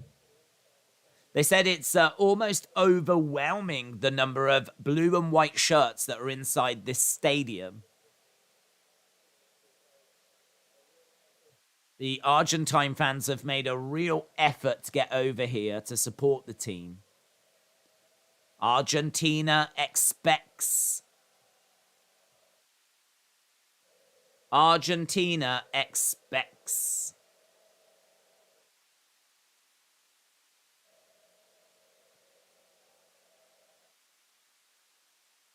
Ball is being played back.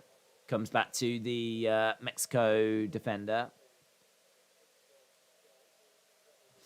I started watching the channel since SummerSlam 2020. Good show, SummerSlam 2020. I really enjoyed that show. Who knows what we're going to get tonight? Hopefully something special. Ball whipped in, bounces off the Mexican player, goes behind. It's going to be a corner. We're up to the 40th minute. There's only 1 half left after this. We are, time is ticking away. I mean, the fact that they haven't registered a shot on target, I don't think this game isn't quite going to plan for Argentina, but Mexico playing very well. Ball whipped in, headed towards goal, and it is wide. It is wide. What about Heartbeat, Mrs. Brown's Boys, and Bad Girls? Heartbeat, I think, was for boomers. So that wasn't really for me. That's like a drama set in the 60s. I mean, that was... I don't know. I kind of put that in the same bracket as like a Doc Martin. Mrs. Brown's is definitely not for me. And Bad Girls was all right. I didn't mind Bad Girls. That was another drama. I feel like we're moving away from comedies now. But that was all right. That was about women prisoners. Oh, hello, there's a change here. Number 18 is going off. That's their captain. That must be a forced change. So we are seeing in the 41st minute, which is a weird time for a substitution. So this has got to be forced. Gardado is going off. Gutierrez is coming on.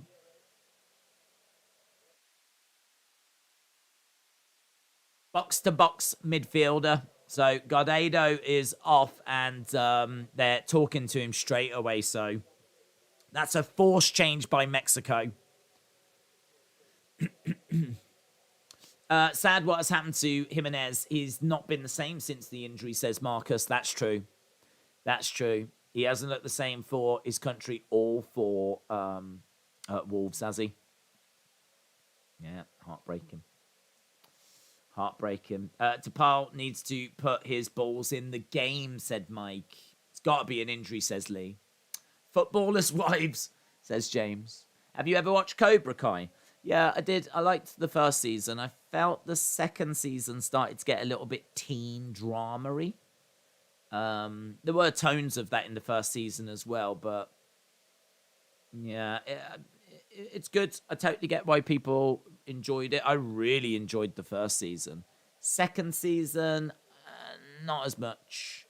I still enjoyed it, but I wasn't as fanatical about it as the first. The first I really enjoyed, and I couldn't wait for the second. And then the second, I was like, I don't think I've seen any more after that. But I know it's got a passionate following, and I can totally see why it's popular. Because as I said, I love the first season. There's a bad challenge there by Montiel. Montiel's been very active in this first half. He just boots the Mexican player in the shin, man. Gutierrez as well, who's only just come on. Boom! Misses the ball, completely gets the man. And this is going to be a free kick in a very interesting area, very similar to the free kick we saw not long ago for Mexico, where they completely messed it up. This one, even closer.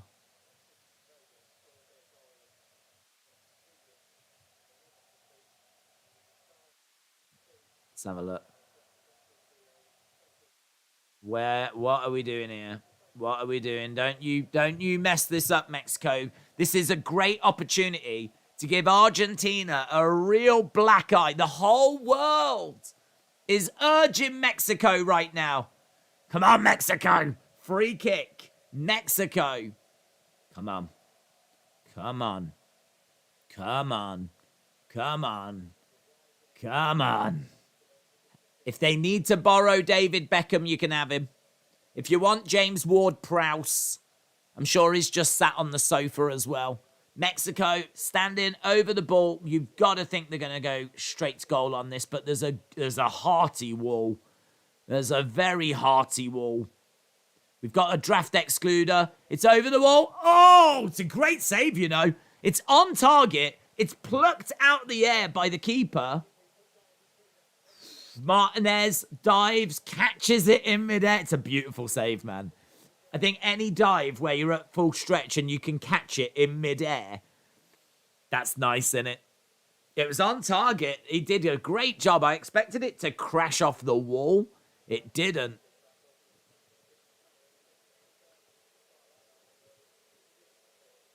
They said it was an easy catch in the end, but I'd love to see a replay. Not often you get to see them holding on to it. So used to seeing them like palming it away. Most keepers palm it away. It's not often you see a keeper grabbing in mid-flight. It's a decent effort. It's a save. That is a save for the cameras. Here we go. Oh, it's nice. Yeah, it's nice. Look at that. Going over. Grabs it. Boom. Lovely. It's a bit risky, to be honest. It's a little risky because you've got it, and as you're coming down, you might hit the ground. It might spill out of your hands. That's why keepers tend to palm it out. But he had confidence in himself, and he didn't give the corner away. 5 added minutes. We've had one of those added minutes already. Do you think Bray will be on tonight? Not sure. Not sure. I think that they haven't announced anything for Bray as far as I know. I'm going to say no. I'm going to lean to no. Do you like WWE? England, France could be the quarterfinal. Arsenal must regret selling Martinez. I say he is better than Ramsdale, says Marcus. Are you surprised he's not had a look at Ward-Prowse for set pieces? He did, in all fairness, but I think that was before the Euros. Like, was he even in our Euros team? He might have been in our Euros team, now I'm thinking about it. He's looked at him. Yeah, I mean, it would be nice to have Ward-Prowse, but in all fairness, he's got to be on the field, hasn't he? You can put him in your squad, but is he going to be in our team? He can be an amazing set-piece taker, but is he genuinely in contention to start? Because if you win a free kick and he's on the bench, he might as well be at home. And I think that might be where Southgate was like, it's not what I need. I've got to bring people on their skills first, like what they're going to bring to the team, and then if he had to decide between Ward-Prowse and say Jordan Henderson, and they were both similar in midfield, and it's like which way do I go? He would go Ward-Prowse because of the set pieces. But Ward-Prowse has not had the best of seasons so far this year. Southampton have not had the best of seasons, so I can't say I'm down on him not bringing him. We've still got Trippier, who's really good at set pieces as well. We've got a few options. But Ward-Prowse is very good. Very, very good. I think, didn't Pep say he's the best in the world at set pieces at the moment? High praise. Do you think England deserve to boo England players after the game? No. No.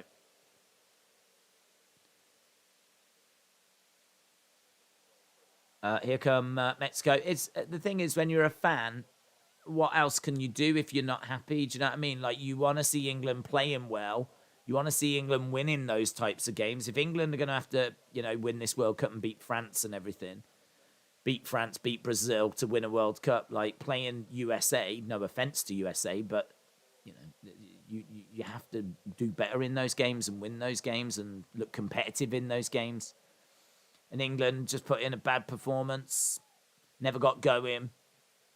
And so you can understand the fans, what are they going to do? Just quietly exit the stadium? Like, it didn't reach their standard and they booed.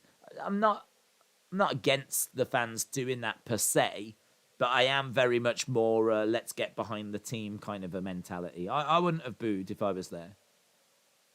I'm more about, like, I understand you don't like the performance, and I understand a lot of people don't like Southgate, but it serves no purpose doing that. Shot from range there by Mexico. It's not as if Southgate's going to be thinking to himself, that went really well. And then the fans boo and he goes, oh, perhaps it didn't. Well, maybe the fans saw something I didn't. It doesn't change anything. It doesn't do anything, does it? All it does is put undue, unwanted pressure onto the team. Ball being played forwards. The only thing I would say is that Harry Maguire has had so many boos in recent times. It probably feels more comfortable for him to hear that. He'd probably be more confused if there was cheers. Argentina causing some problems. Trying to whip the ball across. Montez clears it. So look at this, side-footed into the area. And I tell you what, this is a nice spell for Argentina. It's a little bit like England, actually. It's a bit like England. Mexico have frustrated Argentina. And England, at the end of that first half, were having a nice spell. Now Argentina are having a nice spell. But it might come too late. And it has come too late. Half-time. Half-time. And it's 0-0. 0-0. They did have very little. Can Mexico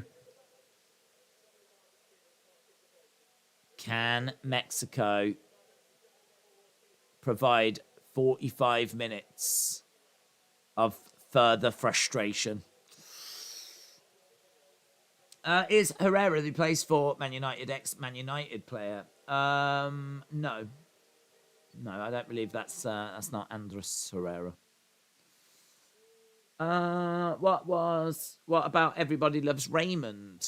That's all right. Yeah, I don't mind that. It's pretty fun show in the morning.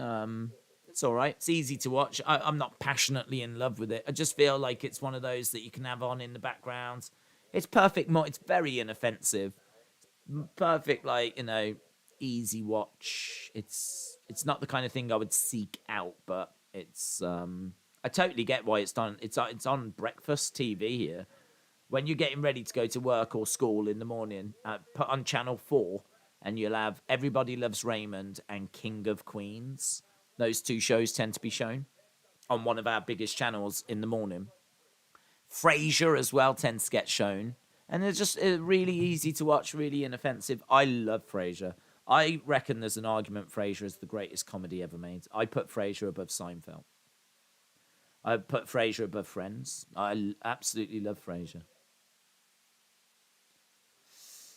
I'm late to the party. Hope you are having a good day, said James. Shout out to you. Game said, just because they didn't announce him, we could see Bray as a surprise. What a dull game, said JM It's the tension, isn't it? It's the tension. It's the pressure. It's the stakes. Argentina need to get a win. They haven't managed to score a goal. How desperate are they going to be in this second half? As we said, they're not out if they get a draw. It's not like a draw would eliminate them. Let's have a look at the standings. This is where we are at the moment. So, I mean, they would play Poland, I think, in their final game. They would obviously have to win that game. They would definitely have to win that game. But let's say this stays as it is. If they beat Poland, so they would need to beat Poland. I don't know. Let's say they beat Poland. Well, do you know what? They would have to win, and they would have to win by some goals, wouldn't they? If they score a goal and they beat Poland 1-0, then that means Argentina's goal difference goes to 0 and Poland's goes to +1. So 1-0 would not be enough. 2-0 is what they would need to beat Poland by. And even then it would be a bit... So they would have to beat Poland by 2 goals. That puts them ahead of Poland. And then and that should do it, to be honest. That should do it. Yeah, that should do it. They would have to win their final game, and I think they'd have to do it by a few goals. That's still not even... So even if this stays the same, like having to beat Poland by a couple of goals, that's not the... It's not impossible, is it? It's not impossible. So, obviously, I'm hoping Mexico can find the winner, man. I really am. I want them gone. I want Argentina on the next plane home. Let's not even do the match with Poland. Just send them home. Pack your bags tonight. Send them home. Thanks for coming. Maybe next time. But at the moment, still just the one shot on target. They're gonna reboot Frasier. The show will be on Paramount Plus in 2023. I did hear something about that, but I haven't heard anything since. I am so excited by that news. I didn't think the ending of Frasier was very good. If I've got one criticism about Frasier, I'd say the way it ended was really underwhelming. I didn't feel satisfied with it. So if they're rebooting it, I'll look forward to that. I will really, really look forward to that. I hope it doesn't outstay its welcome though, because for me, it's brilliant. It's absolutely fantastic. It's as I said. I think it might be my favorite comedy show. But yeah, I think it is. There's something about Frasier that you can really get lost in. Like I can watch Frasier and I can just think to myself, like, wow, imagine like being in Seattle and living in that apartment, going to the coffee shop. Like, I feel like you could get lost in it. I think people probably get lost in Friends as well. Imagine being in New York and having like friends coming over and like going down to the coffee shop and going over to the Joey and Chandler's. And I've never really felt that way about Friends. I've never really felt like I could get lost in Friends, but I feel like I can get lost in Frasier. I'd love to meet Frasier. I think me and Frasier would get on all right, you know. I've got no culture that I can bring to the party, but I think I've got pretty good manners. Did you hear back from Twitter? No, I've heard nothing at all. Have you ever been to Norwich? I don't think so. Don't think so. I've never been as an adult. I've been pretty close. I used to live in Ipswich, which is not that far away, but I don't think I've ever been to Norwich. So Paul said, Niles, I heard, won't be in it, and the actor that played Frasier's dad passed away, yeah.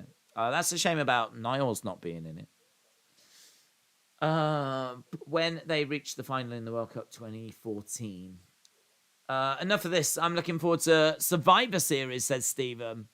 Did you like Monty Python? I thought it's a bit difficult to watch in retrospect now because you watch it and some of it is fun and funny. Some of it you go, it's a bit strange. But if you think that they were putting that on TV 60 years ago, I mean, it was just revolutionary beyond belief. I mean, it just... People must not have just... You can watch it now and go, wow, that's weird. What must they have thought 60 odd years ago? So I have got a deep respect for Monty Python.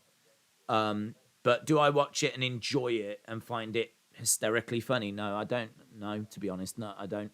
But there's some sketches that I think are exactly that. And Life of Brian is fantastic. So if you've never seen Life of Brian, check it out. That's a very funny film. But nothing but respect for Monty Python.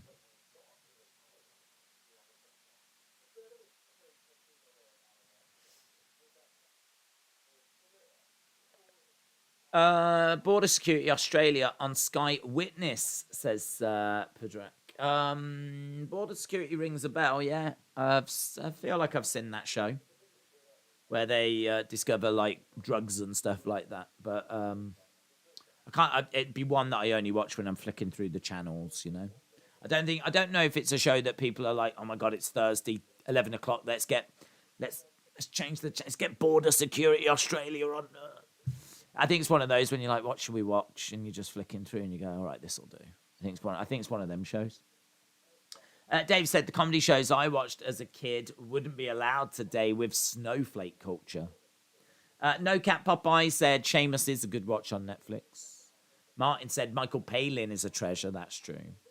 Love Python. Life of Brian is a fave. Did you like Birds of a Feather? Yeah, I mean, again, I feel like there's a lot of these shows that I respect, but they're not shows that I'm, like, passionate about, you know? I mean, I'm passionate about Frasier. I'm passionate about Father Ted. I'm passionate about The Day-to-Day, which is incredible. That's a risky comedy show that's right up my street. Do you know what else I really enjoy? Screen Wipes. Did you ever watch those? The Screen Wipe ones with the guy that does Black Mirror. He did shows at the end of each year where he would look back on the year. So he'd go like in January, you know, the world was talking about this, but it's a comedy show. So they look at things that happened in the year and they make fun of them, basically, and have fun with them. They talk about some of the hottest shows of the year, the hottest bands of the year. They talk about it. If you ever get a chance to watch some of the screen wipes, I think they did it for like 2012, 2013, 2014, 2015. I think actually, I think he moved and did some stuff on Netflix that was very similar, which I've never seen. I need to watch those, like year in review type things. Love those. They don't do them anymore, but they were some things I used to really look forward to at the end of each year. A little bit like the big fat quiz of the year. That's on at the end of each year, and I think a lot of people in this country love those. A couple of comedians get together to do something similar. But screen wipes or year wipes, screen wipes, year wipes, like they were brilliant. Rising Damp, says Dave. Men Behaving Badly. Love that show. That's goated. That's goated. Passionate about that. I've never heard of Screen Wipes, said Martin. Check it out. I think that was he had a weekly version and he had a end of the year version.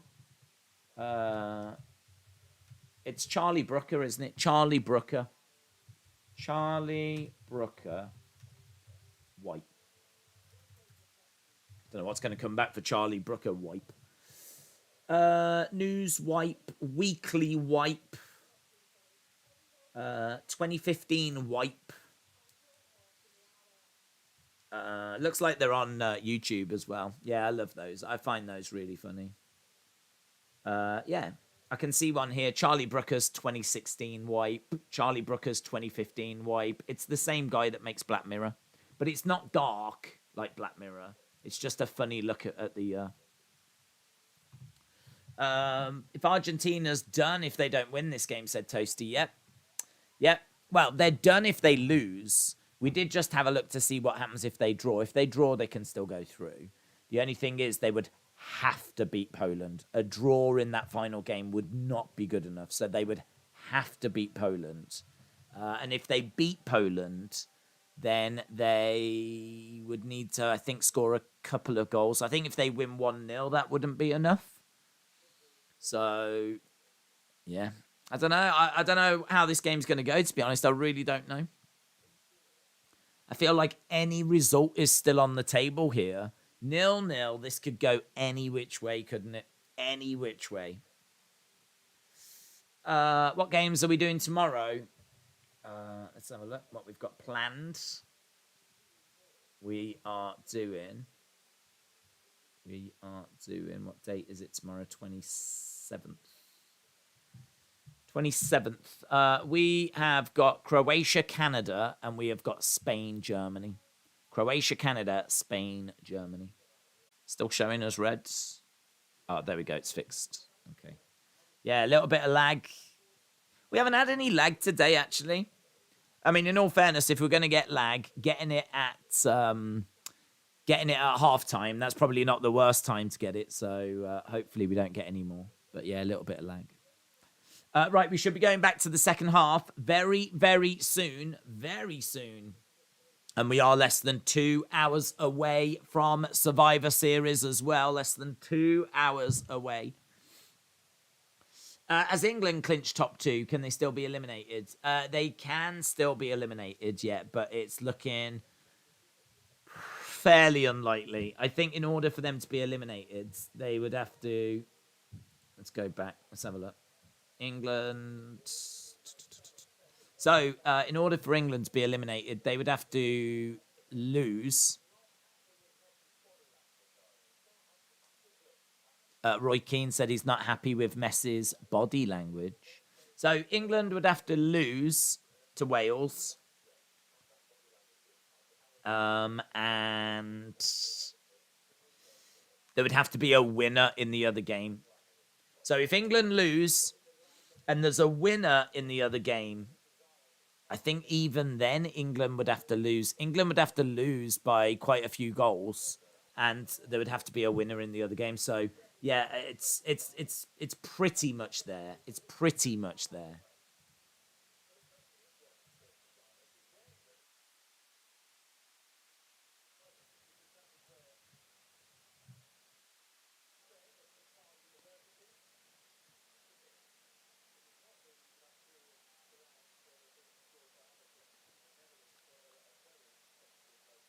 Okay.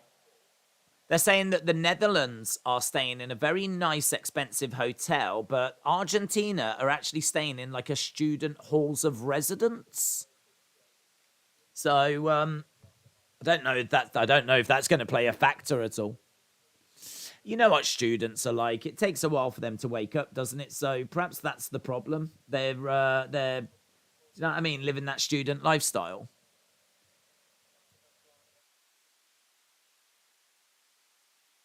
Right, we are underway. Second half, big 45 minutes. I mean, to be a fly on the wall in that Argentine dressing room, what must they have been saying at half time? Isn't Survivor Series still 4 hours away? Yeah, but Ash Stream always starts before, because I think I'm right in saying the kickoff show is at midnight UK time. And so we always start an hour at least before that. And today, I mean, I ain't got nothing to do, have I? I mean, I can't have a nap. So there's not enough time to like go and have a sleep between like now and Survivor Series. So my plan is to just have something to eat, and then I might as well start. So we'll be starting a good couple of hours before the kickoff show. Ronaldo has had a 3-year offer from a Saudi Arabian club called Al Nassr for 225 million. That is just insane, isn't it? That is just insane. I mean, the only thing is, at that point, you are sort of saying, well, my career is done, aren't you? There's not really a way back from that then. I mean, you're going to go there, you're going to take that money. It's going to be, what, for 3 years? He's already, 38? That takes him to when he's 41. That's your career done, isn't it? I mean, his career's pretty much done anyway, but I think he's still got ambition of playing in the Champions League. Here's Mexico. Mexico, shot well blocked there by Argentina. I wonder if he'll try and go to a club for the rest of this season, maybe, and then look next season to go to a place like that. Don't know.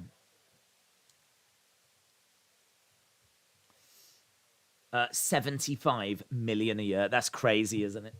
That's crazy. I am having a glass of cactus. Jack says no cap, Popeye. Paulie, shout out to you. All being played forward. Mexico getting on the ball, though. They're clearing it. We did see Argentina starting to look quite good towards the end of that last half. So wondered how they might start here. But the thing is, you got to rebuild, restart, get back into a rhythm. Halftime came at a good time for Mexico. Ronaldo to MLS, says Sabu. It's not the worst shout. I mean, I'm sure there's money in MLS. I don't know that there's that much money in MLS, but there's money there. Argentina have just got the ball. They're still being patient, passing it around. As we said, a draw here is not the end of the world for Argentina. Mexico have got the ball. They're trying to counter, but wasteful. Wasteful from Mexico. Wasteful. Couldn't capitalize there. There was a real opportunity for them. Here is Messi playing it over to that left-hand side. Good pressing still by Mexico. They are going to be knackered after this game. They have worked so hard. Here's Di Maria. This Argentina side, unbeaten since 2019. Making this look laboured, but here's Messi driving forward. He gets brought down, and that's going to be a free kick. A yellow and a free kick. Yeah, this is Messi territory. This is a problem for Mexico. This is a problem for Mexico. It's going to be Gutierrez. Problem.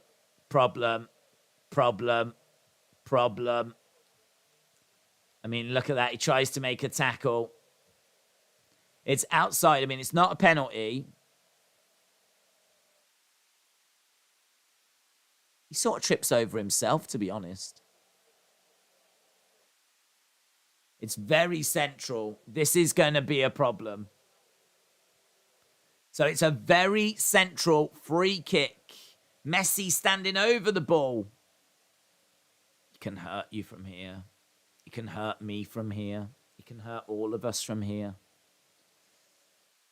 Days, the Argentinas go out. Would you sing the song from Evita? To be honest, I sing the song from Evita anyway, so I wouldn't. It wouldn't be anything out of the ordinary. It wouldn't be anything we don't already do. Bray must be booking Nightmare for Triple H as he doesn't know what version will show up, says Dave. Oh, God. They've got a big wall. Here we go. Shot. Oh, well over. Oh, my God. That was awful. Oh, you expect so much better than that. They just said that free kick really represents his demeanor on the pitch right now. It is. That was rubbish. I could have done better. No, couldn't, but, you know, whatever. Will you watch Survivor Series post-show press conference? Yeah, but probably not on stream. I don't know. Don't know. Depends how things go. I mean, I need to get the review done. There might be something that happens, but I don't know. It's one of those that I could see myself watching. But I might watch it whilst I'm editing the review or something. I don't know if it's essential for us to watch after. Like, we watched the one after Clash at the Castle. We didn't need to. We didn't need to. Who knows, though? Maybe they'll make it a bit more interesting. Alan said he did the exact thing in the 2014 final. Edward said Ronaldo would have scored that with his eyes shut. He is the GOAT. Facts. Deal with it. If you argue, you are wrong. The lack of football knowledge from media YouTubers who call themselves anything about football, who thought Argentina would win the World Cup because of Messi, makes me cringe, says David. Yeah, the only thing I will say in their defense is that Argentina did win the Copa America for the first time, their first trophy in 28 years. And they did also be on an undefeated streak. They'd played a lot of teams and no one had beaten them since 2019. So like, they did come in. I didn't predict them to win. I thought it'd be Brazil, but Argentina were coming in with some real momentum and some very impressive results. In fact, let's have a look, see what their year looked like. Just only out of interest, because I haven't looked. I don't know what their results have been like this year. So they beat Chile 2-1. They beat Colombia 1-0. They beat Venezuela 3-0. They drew with Ecuador. They beat Italy 3-0. They beat Estonia 5-0. They beat Honduras 3-0. They beat Jamaica 3-0. They beat UAE 5-0. I mean, they're not the biggest teams, in truth, are they? Jamaica, Honduras, UAE, Estonia. I mean, that result against Italy is very impressive, though. Beating Italy 3-0 at Wembley was very impressive. Here's Mexico. They're trying to drive forwards. The ball being launched in the air. It's headed clear by Argentina. It's around the halfway line. I just wonder, are Mexico's energy levels going to fade? Because they have been closing and working so hard. So last year they beat Brazil in the final 1-0. They then beat Venezuela, Bolivia. They drew with Paraguay. They beat Uruguay. They beat Peru. They beat Uruguay. Then they drew 0-0 with Brazil. Beat Brazil, drew with Germany. And then, yeah, you've got to go all the way back to a loss to Brazil in the 3rd of July 2019.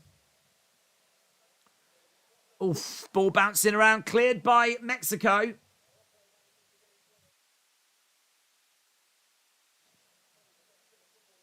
Yeah, Argentina just looking like they're waking up a little bit. 10 minutes in the second half. Ball being played forward. Argentina might be growing into this. That was a nice little spell they just had there. 0-0. Still only one shot on target. McAllister. It's weird having an Argentina player called McAllister. Here's Mexico. They're going to... Lozano trying to go down that wing, but he's got a couple of Argentine players on him. Referee's happy with that challenge. Argentina. There's a bit of a zip about Argentina right now. Di Maria beats his player. Mexico have got plenty of green shirts back. Just feel that Argentina have gone to a different level here. Do just feel like they have, I don't know, got some encouragement from somewhere.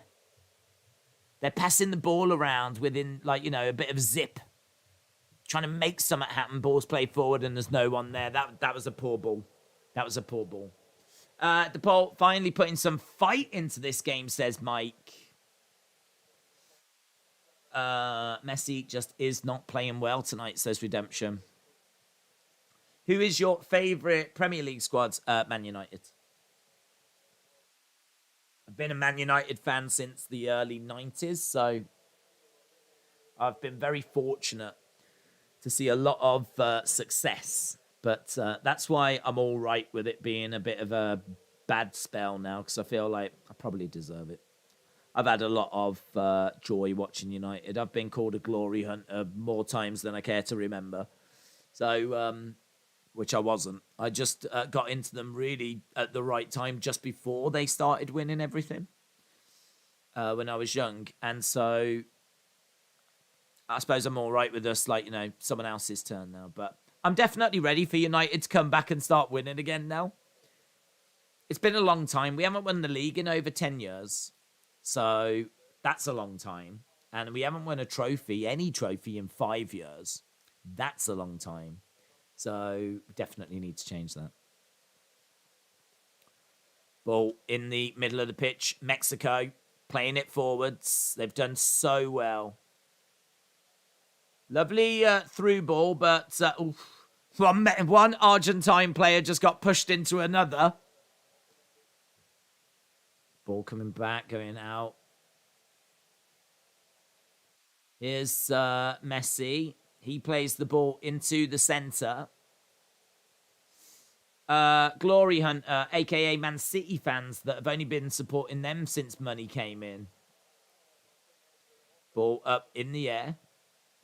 I only started watching the last few seasons. I'm a Spurs fan, but I like Nottingham Forest as well, says Sabu.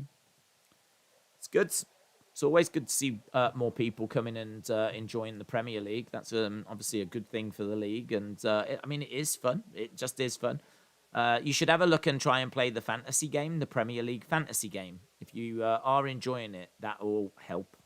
That will make it a more enjoyable experience because there's like 10 million people that play that game. And it makes a lot of the teams that maybe you're not that bothered by, you know, if you've got those players in your team, it becomes a lot more interesting. Right, it's going to be a free kick here. Going to look to whip this in. Mexico, nice. Oh, I'll tell you what, that was a really nice free kick. You do worry about the keeper coming out and getting it, but it was just far enough away from the keeper, but a Mexican shirt just couldn't get onto it.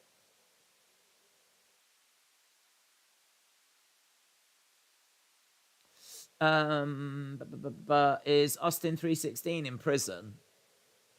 Yeah, we don't really talk about it. It's pretty moody, but you know, all I'll say is that he didn't get as long as what we expected, or as long as what really he should have, but he'll be back. I think the community is all about forgiveness. And so he'll be back. And I think even in prison that they do give them access to computers. So, yeah. This game has a feeling of a local derby, said George. Both teams wanting to kick the beep out of each other. Ball whipped into the centre by Argentina, headed away. Less than half an hour to go. Well, probably about half an hour, or just over with the added on time. But we are into the final half an hour of the game officially. Here's Argentina trying to come down that left-hand side. I still feel like Argentina have gone to a different level. I do still worry about Mexico here. It's all a bit ragged from Mexico now. I don't know if they need to make some changes. I don't know if there's some tired legs out there. I don't think we can be too surprised if there are. Ball going over. Argentina just passing it around in Mexico's half. They're looking, they're probing. Coming over to that. There's Di Maria over to the wing. He's trying to find a way in the centre, but he's twisting, he's turning. Argentina are obviously going to battle till the very, very end. Do worry if this Mexican side can hold on. It's a long, long way to go still. Comes to Di Maria. Di Maria gets the ball into the centre. It's headed clear by Mexico. The ball bounces. Goes back to the halfway line. So Mexico seem to be quite happy to allow Argentina to have the ball. As long as it's around the halfway line. We're still seeing some good pressing. And that ball is going to go out. It's going to be a throw into Mexico. What the heck is going on? Stone Cold in jail. What? Martin had a good video suggestion. You could do a behind the scenes video and show us how you edit and set up the streams. Maybe. I don't know. I feel like that might be a members thing or... I don't know. I don't know if that's something that the majority of people would be interested in. Because it's sort of like just boring behind the scenes stuff, which is a bit boring, to be honest. I think people are probably more into like what's happening with Bray. Oh, here's Mexico, but maybe goes out. Aston 316's in prison for stealing a 24-pack of Steve visors. Christopher says HBK, Kevin Nash, Triple H, Undertaker, Kane, and Kate Beckinsale. That's my dream faction, that is. Ball over on the right-hand side. Argentina trying to drive forwards. I'm getting tense. I'm literally on the edge of my seat here. I'm getting tense. I'm nervous. I'm nervous for Mexico. Shot. Oh, and it's in. Messi scores. Oh, he's got that ability. He's got that ability. No, edge of the area. It comes to him. He puts it right in the corner. Messi scores. Messi scores. They haven't looked brilliant. It is just a little bit of magic. Oh.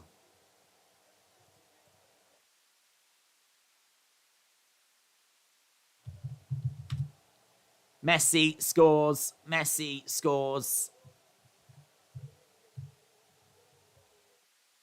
Messi pumped up. That's going to... this is where things can get really difficult now for Mexico. Look, unmarked. They've been so good with their pressing game. He's a long way out as well.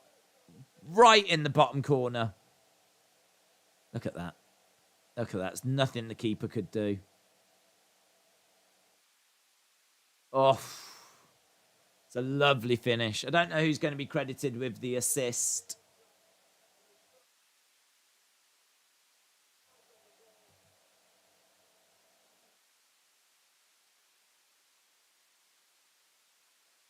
So the ball was played into Messi. He was unmarked. And the Argentine fans are bouncing now. Messi, 8th World Cup goal, joint 2nd for Argentina.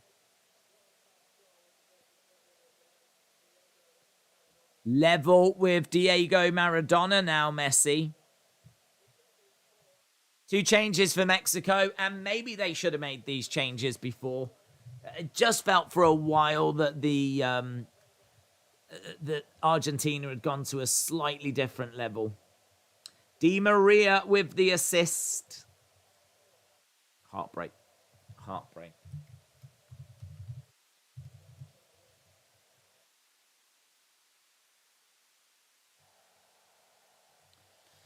So a couple of changes. I think Jimenez might have just come on. Just got Messi for Mexico, says Dave. Di Maria with the assist. Yeah, so we've just had some substitutions. Vega off, Raul Jimenez on, Lozano off, and Antuna on. And we are seeing a couple of Argentine changes as well. Of course, it's not over. But the problem is, I think these Mexican players have worked so hard closing down that I don't know what's left in their legs here. But they do get the ball forwards. Mexico trying to get a ball in. It's cleared by Argentina. Mexico. Oof, ball goes out.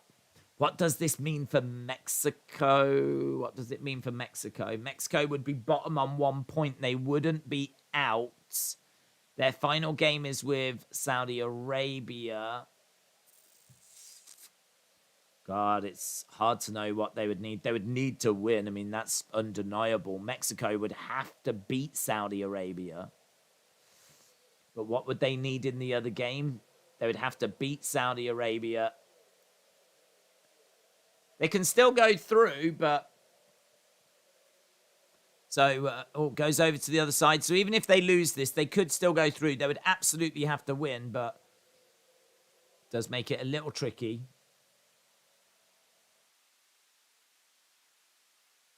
They said there's real tension on the touchline. Ball coming down the line, twisting, turning by Mexico. Little 1-2. Ball in the middle. It's cleared by Argentina. There's a little bit of pressure being applied. That's the goal. There you can see Messi where he was positioned outside, well outside the penalty area. Puts it right in the bottom corner. So Di Maria is going off and McAllister is going off as well. Mexico have actually got an expected goals of 0.27. Argentina, 0.15. So if you look at expected goals, this has gone slightly against the run of play. Who's in front of Messi and Maradona? I think it's Brian from Stoke-on-Trent. Have a look. All-time Argentina goal scorers.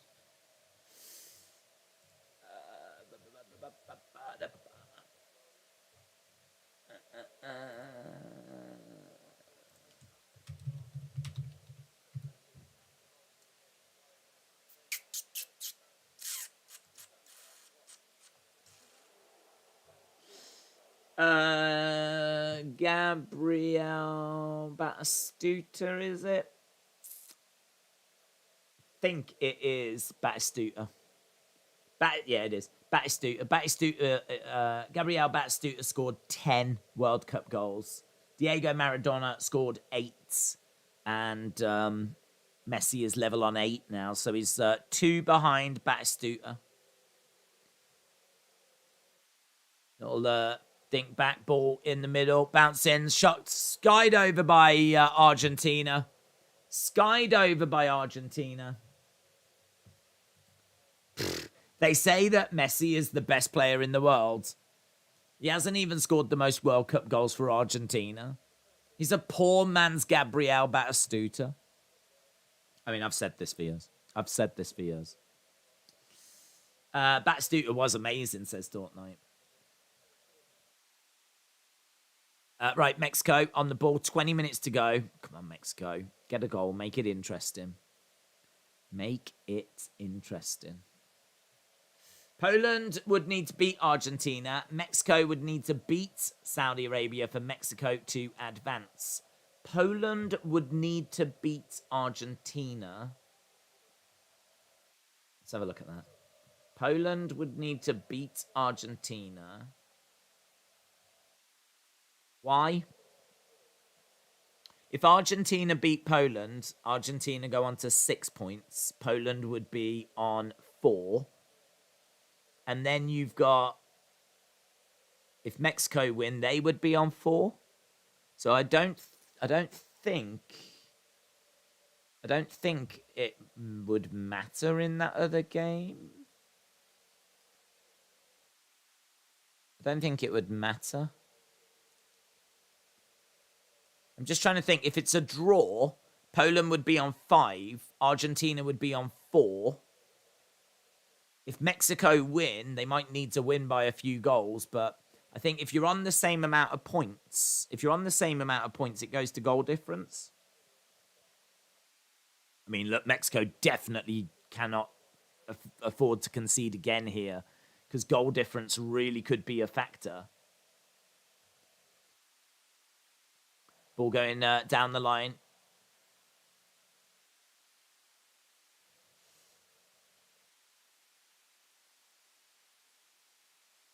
Uh, 10 goals in 12 games for Batistuta. Didn't need a hand of God either, says Paulie. Mexico could score 3 against Saudi, said Mike. Well, look, they're definitely not eliminated. Mexico definitely wouldn't be out. They would need to get the result against Saudi. And they might even need to score a few goals against Saudi as well. But, yeah, this is not ideal. It's obviously great news for Argentina. Little barge there. Another substitution made. We've seen both sides make substitutions, fair few substitutions. We're into the final 18 minutes. Tense. Look at this. Oh my God, look at them screaming and shouting, the Argentine fans.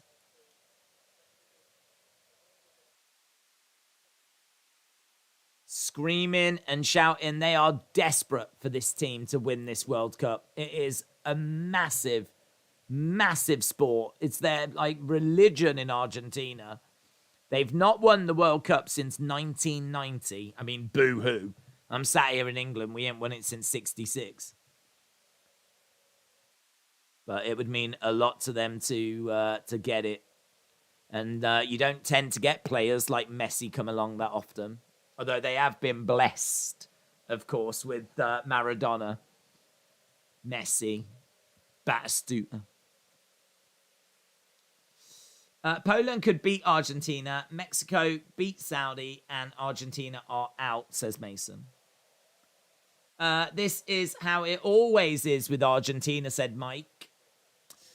The teams who make football look easy and play quality attacking football and win titles have quality managers. Those teams who play horrible football have bad managers and they won't win any titles, says David.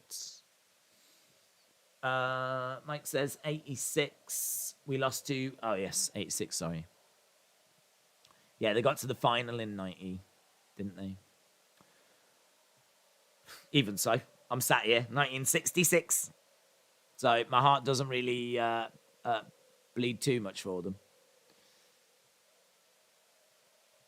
But I would rather Argentina than France. Tackle by Mexico. Trying to clear the ball. I am Boca Juniors, says Mike. Poland just need a draw, said Rage Kids. Diego Simeone is better.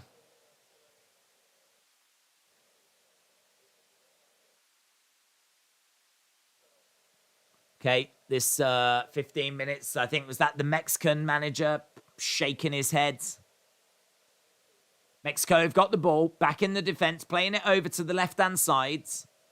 So it's been just over 10 minutes since the goal. Mexico have done well to ensure that the floodgates don't open. We know that they can...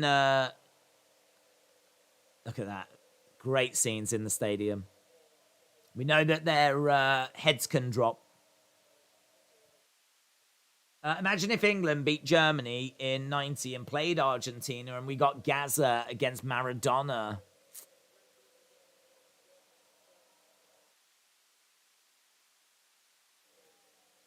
Ball goes out.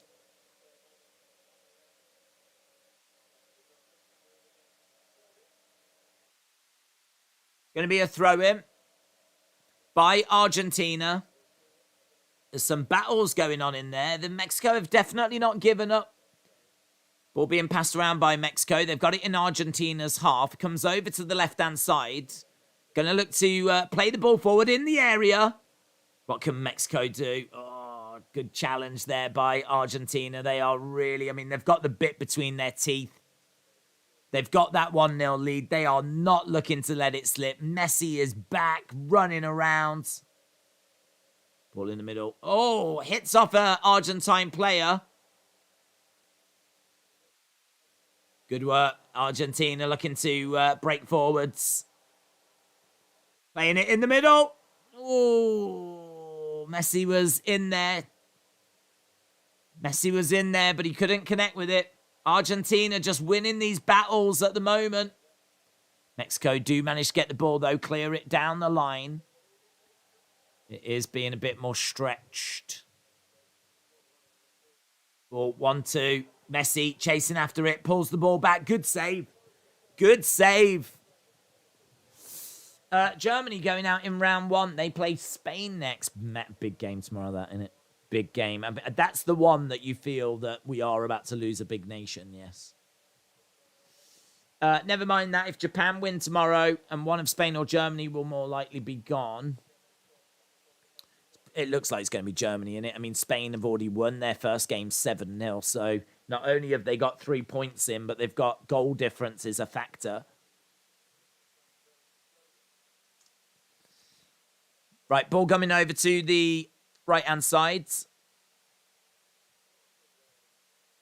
Mexico, Argentina here have shown fight.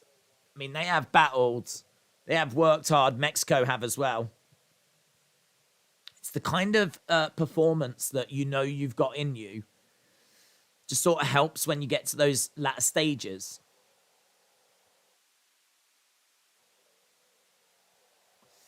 Theme park side, shout out to you. I hope you are well. Hope you are well. The Mexican manager is the old Argentina manager, says Mike. Oh, I didn't know that. That's interesting. 12 minutes left. Is there a team you hate and why is it France? Says Peter. I do hate France. Because they won the World Cup last time. Really, it's as simple as that. They won the World Cup last time. I remember them winning it in 98. They won it last time. They've had 2 World Cups in my lifetime. England have had none. And they're the current champs. So I do look at France and I'm just like, well, if there's any team that I don't want to win, it's definitely France. Because their fans have already had, you know, parties, celebrations. They've had all those great times. It's definitely another country's time to experience that. And I don't think any country has won back-to-back World Cups since, like, the 1960s or something. So, you know, it'd be an achievement for France to do that. But I hope they don't.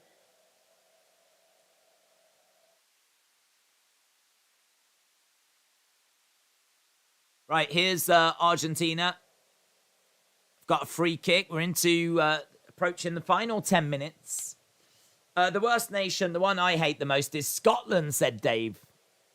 And they won the Euro 2000, says Torpor. Yeah, they've had loads to celebrate, man. They've been spoiled. I suppose it's a bit like how people feel about Man United back in the 90s when they were winning like FA Cups and Premier Leagues and, you know, They've already had enough to celebrate. Like any team but them. That's how I feel about France. So Mexico have got the ball. They're still passing it around. They're in their own half, coming over to the right-hand side. That ball going all the way back to their goalkeeper. And there is Jimenez. Just seeing him on screen. Can Mexico deliver a late hammer blow?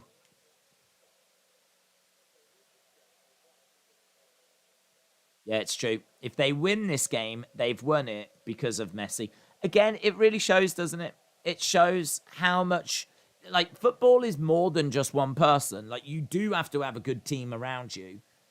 Because, obviously, Erling Haaland, look at him. But if you've got that good team, if you've got a team that can battle and work and hold their own, you know, one star player can really make a massive difference. Like, France, I don't think, would have beaten Denmark earlier without Mbappe. And Argentina would not be beating Mexico here without Messi. Mexico whipping the ball in. Up in the air. It's in the penalty area. Comes to the keeper and the keeper claims it. Even Greece has had more success than us in the last 50 years. Mike said the Argentina fans are singing. Love it.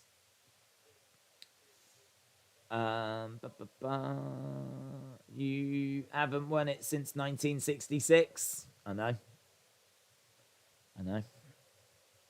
That's why we deserve it. You don't deserve anything in football, but England definitely deserve to win the World Cup. Ball going back to the keeper. Mexican player launching it forwards.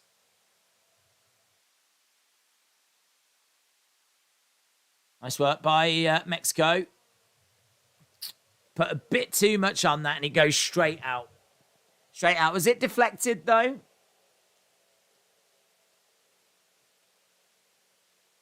No, it is going to be an Argentina throw. Argentina throw. Still a lot of animation in that Mexican bench. It's a shame, innit? If they do lose, they lose because of a moment of just switching off, not mark. I mean, honestly, if you're not going to mark Messi on the edge of the area, I don't know what to tell you. You deserve to lose the game. Even if you have worked hard for 89 minutes and 50 seconds, the 10 seconds you didn't mark Messi on the edge of the area. The commentator said, this is the loudest atmosphere they've ever heard at a football match, says Watson. It's really loud. It is really loud. It's really passionate. Will you stream the game tomorrow at 9, said Amari. Sadly not. Sadly not. I didn't realise it was so early, that one. I really wanted to. But we're going to be up till about 7 anyway. With Survivor Series and doing the review videos and all that kind of stuff. So to get like a couple of hours sleep and then get up and do that, it's not going to be possible. As soon as we get to the knockout rounds, then we do every game. These games we're missing out on now, we said we'll be doing 40 out of about 60. So these ones that we're missing now, these are the ones that we just can't do. But when we get to the knockout rounds, I don't think they have the early games then. I think that time goes, and it's just better times then for us. So, yeah, I think we do all of the third round of games, and I think we do all the knockout games. Mexico, we've got the ball in the middle of the park, playing it over to the left-hand side. England Lionesses were champs, says James. Ball up in the air and bounces out. Right, ball is going to be coming in from a corner for Mexico. Final 5, plenty of players coming forwards. Plenty of green shirts in that box. Can they do anything with this corner? Ball is whipped in, headed clear by Argentina. Headed clear by Argentina. Trying to get it back in. That's a bad cross. It's a bad cross. Messi gets the ball. Now we're seeing Argentina starting to break. Good tackle in the end. Can't wait for tonight, said Jamie. Why would you leave one of the greatest ever footballers with so much space in front of goal, says Martin. From Tuesday, kickoffs are 3 and 7. That's it. Boom. All over it.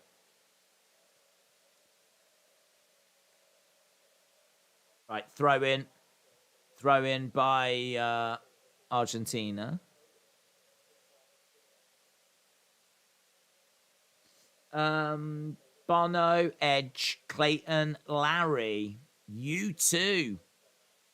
93, 23, 24, 97. Classic years. Classic years. All going out. Will the Bloodline lose? I think so. Dort Knight said, that Messi goal reminded me a bit of the one that he got against United in the Champions League final. I blocked those finals out of my mind, to be honest. Those heartbreaking games. We got to 2 finals. We had to play Barcelona twice. We lost twice. One we were sort of in. The other we were just nowhere near. Nowhere near. Oh my God. Look at that finish. It's 2-0 Argentina, and that is beautiful. Fernandez curls it in, wins it for Argentina, and that is a beautiful finish. Argentina win, and they deserve it. That is a goal. That is a beautiful goal. Fernandez scores.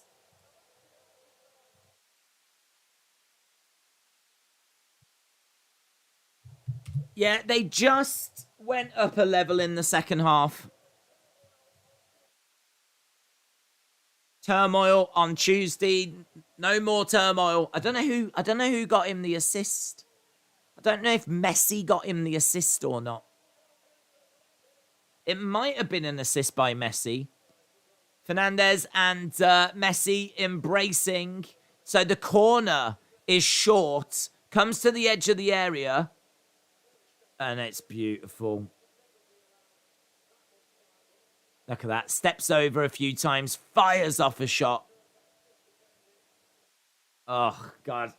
There's something really, really exciting about seeing a ball being, like, curled past the diving, like, hand of a keeper when he's, like, fully outstretched. He's like, and the ball's just... It's like one of them, man. It's so nice. So nice. And that's it. It's 3 points Argentina. Carlin, 1985 Gareth. Shout out to you, my friends. Really, really appreciate the support, bud. That's so kind. Really appreciate it. Hope you are well. I don't know if you're an Argentina fan, hence why you're celebrating. But if you are, then celebrate away, because Argentina have won this game, and... they've done it with a wonderful goal. A wonderful goal. So, Carlin, 1985, Gareth. Shout out to you, buds. It's really kind. That was a thing of beauty, said Dave in real life. Mike said, I'm losing my voice here. Vamo. Watson said, I said at the start that Fernandez was going to be a surprise player. Dort Knight said, what the hell just happened? Edward said, do you think Liverpool will lose to Real Madrid? I'm going to say yes. Dort Knight said, something tells me Poland do somehow beat Argentina. Argentina, like England, can be a little bit Spursy. A little bit Spursy. Well, we need to have a look. We always, we're getting to the point where we're going to start looking at the fantasy game at the end of each day. So we will have a look at the fantasy game after this. We are going into the 90th minute right now. Head in her hands. That Mexican fan's got her head in her hands. There was no stopping that. There was no stopping that. And this is the concern with Argentina. They have not even played very well. They haven't even played very well. Heartbreak. Heartbreak. Yeah, they are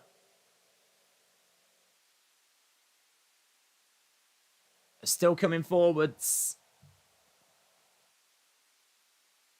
Alvarez, good tackle.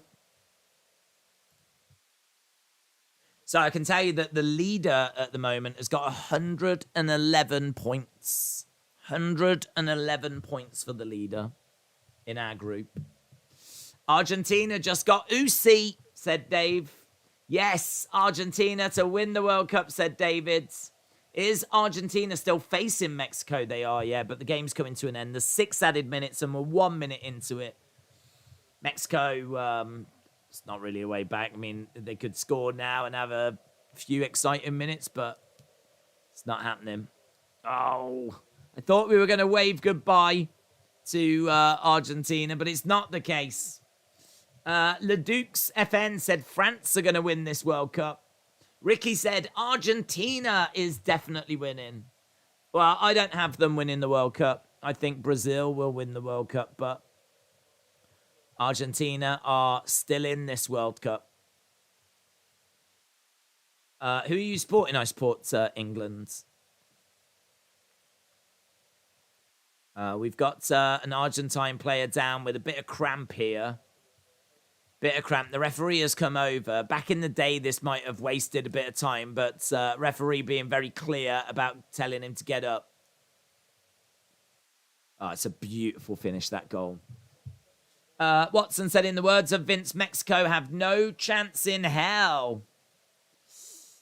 I'm not saying, is Argentina still facing Mexico? 18 points for Messi. My golden boy, said Rage Kids. I mean, in this game, I was cheering Mexico. I always think about things from an England perspective, and it's much better for England that Argentina go home. So, yeah, I was hoping Mexico could get it done, but it wasn't to be. It wasn't to be. Argentina, the heart is back, says Mike. Are you starting Survivor Series 11 UK time? No, I think it starts at 10. Argentina is a must-win considering it's Messi's final with the team and dedication, says Christian. Rage Kid said, I hope for Japan clean sheet tomorrow and a Kamada goal. The great thing about this World Cup is anything can happen, says Dave in real life football. D. Malenko said he's very disappointed in Mexico, said Aubrey Edwards, dancing on wrestling's grave. So Mexico have won a free kick. We're in the 94th minute. 94th minute. It's a good result, this is, by Argentina. Took a while for them to get that first goal, though, but just over the hour mark. And in all fairness, you know, Mexico didn't crumble. I just think they ran out of steam. I think on the hour mark, there needed to be a whole raft of changes by Mexico.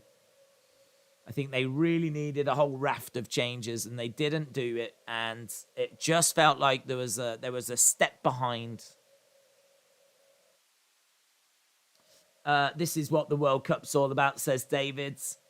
Canada over Croatia tomorrow. We're doing the Canada game tomorrow. Looking forward to that. And, of course, Spain versus Germany. We're doing that as well. Canada, Croatia. Spain, Germany. Here's Mexico trying to play the ball in. A goal could still be important to Mexico. Don't forget, we're looking at goal difference. Goal difference is still a factor in the groups. If you finish level on points with a team, then I think they look at goal difference first. So that's the amount of goals you scored with the amount of goals you conceded taken away. What is the difference? So if Mexico can get a goal here, that will obviously help their goal difference. Do you think Liverpool will get Bellingham? I don't know. I haven't seen any reports as to how likely it is, but I believe they're the front runners. Shout out that lyrics account. Shout out to you. Shout out to you, buds. Bang, bang, bang. Right, Mexico are still on the ball. Australian Pie said, I was so happy about Australia beating Tunisia there. I was pleased for that. I want to see Australia go through. So, yeah, I was pleased for that as well. That was a great result. Argentina, Messi still on the ball. So happy Australia beat Tunisia. USA World Cup. Edward, shout out to you. Appreciate the support as we're getting towards the end of this one. So, final few seconds. Argentina getting the job done.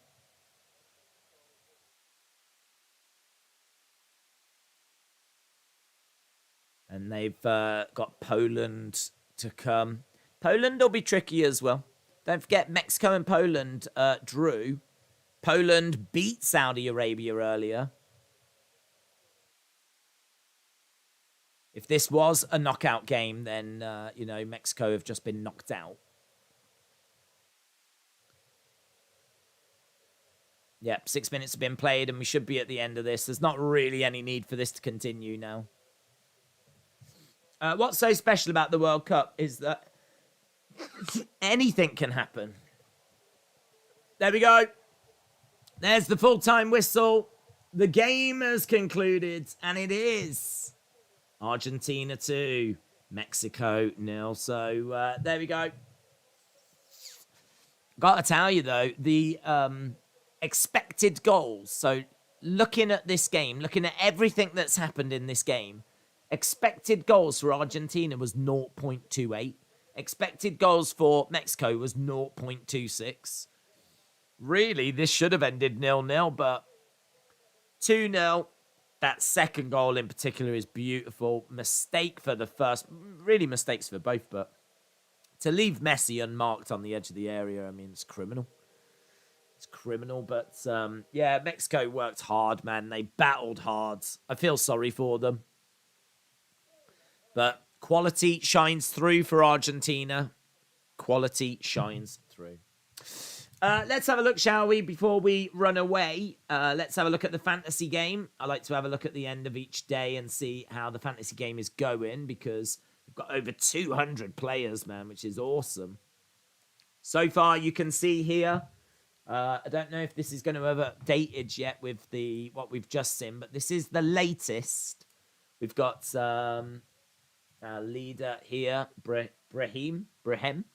Brahim has got Mbappe as captain, Valencia up front, Messi, Martinez, Trippier. I tell you what, there's some points there, isn't there?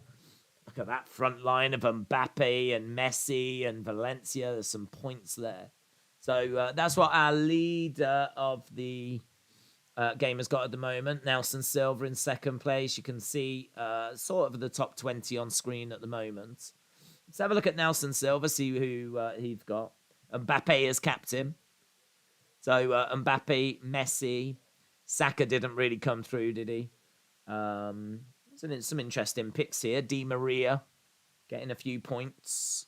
Let's have a look, see what Savassi has got.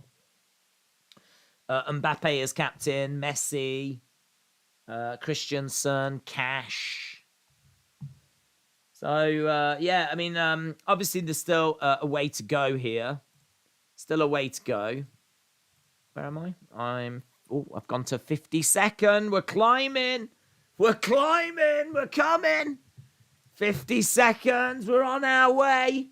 Oh, yes, here we go. The comeback is on. So, yeah, not the best of first weeks for me, but we're on our way. Right. Messi joins the 2-goal club. Okay, I'm going to go and grab something to eat. Big thank you to everyone that joined us. Survivor Series coming up very, very soon on the channel. So looking forward to that, of course. Very soon, like literally in about an hour or so. So I'm going to go and have something and then get ready for that. So, yes, Survivor Series tonight. And then tomorrow, don't forget, we've got 2 more World Cup games. We've got Canada and Croatia. And we've also got the big one between Spain and Germany. Germany need a result. They cannot afford to lose. Otherwise, it is Auf Wiedersehen, pet. So, yeah, thanks for watching. Appreciate the support, and I will see you again next time. Bye for now.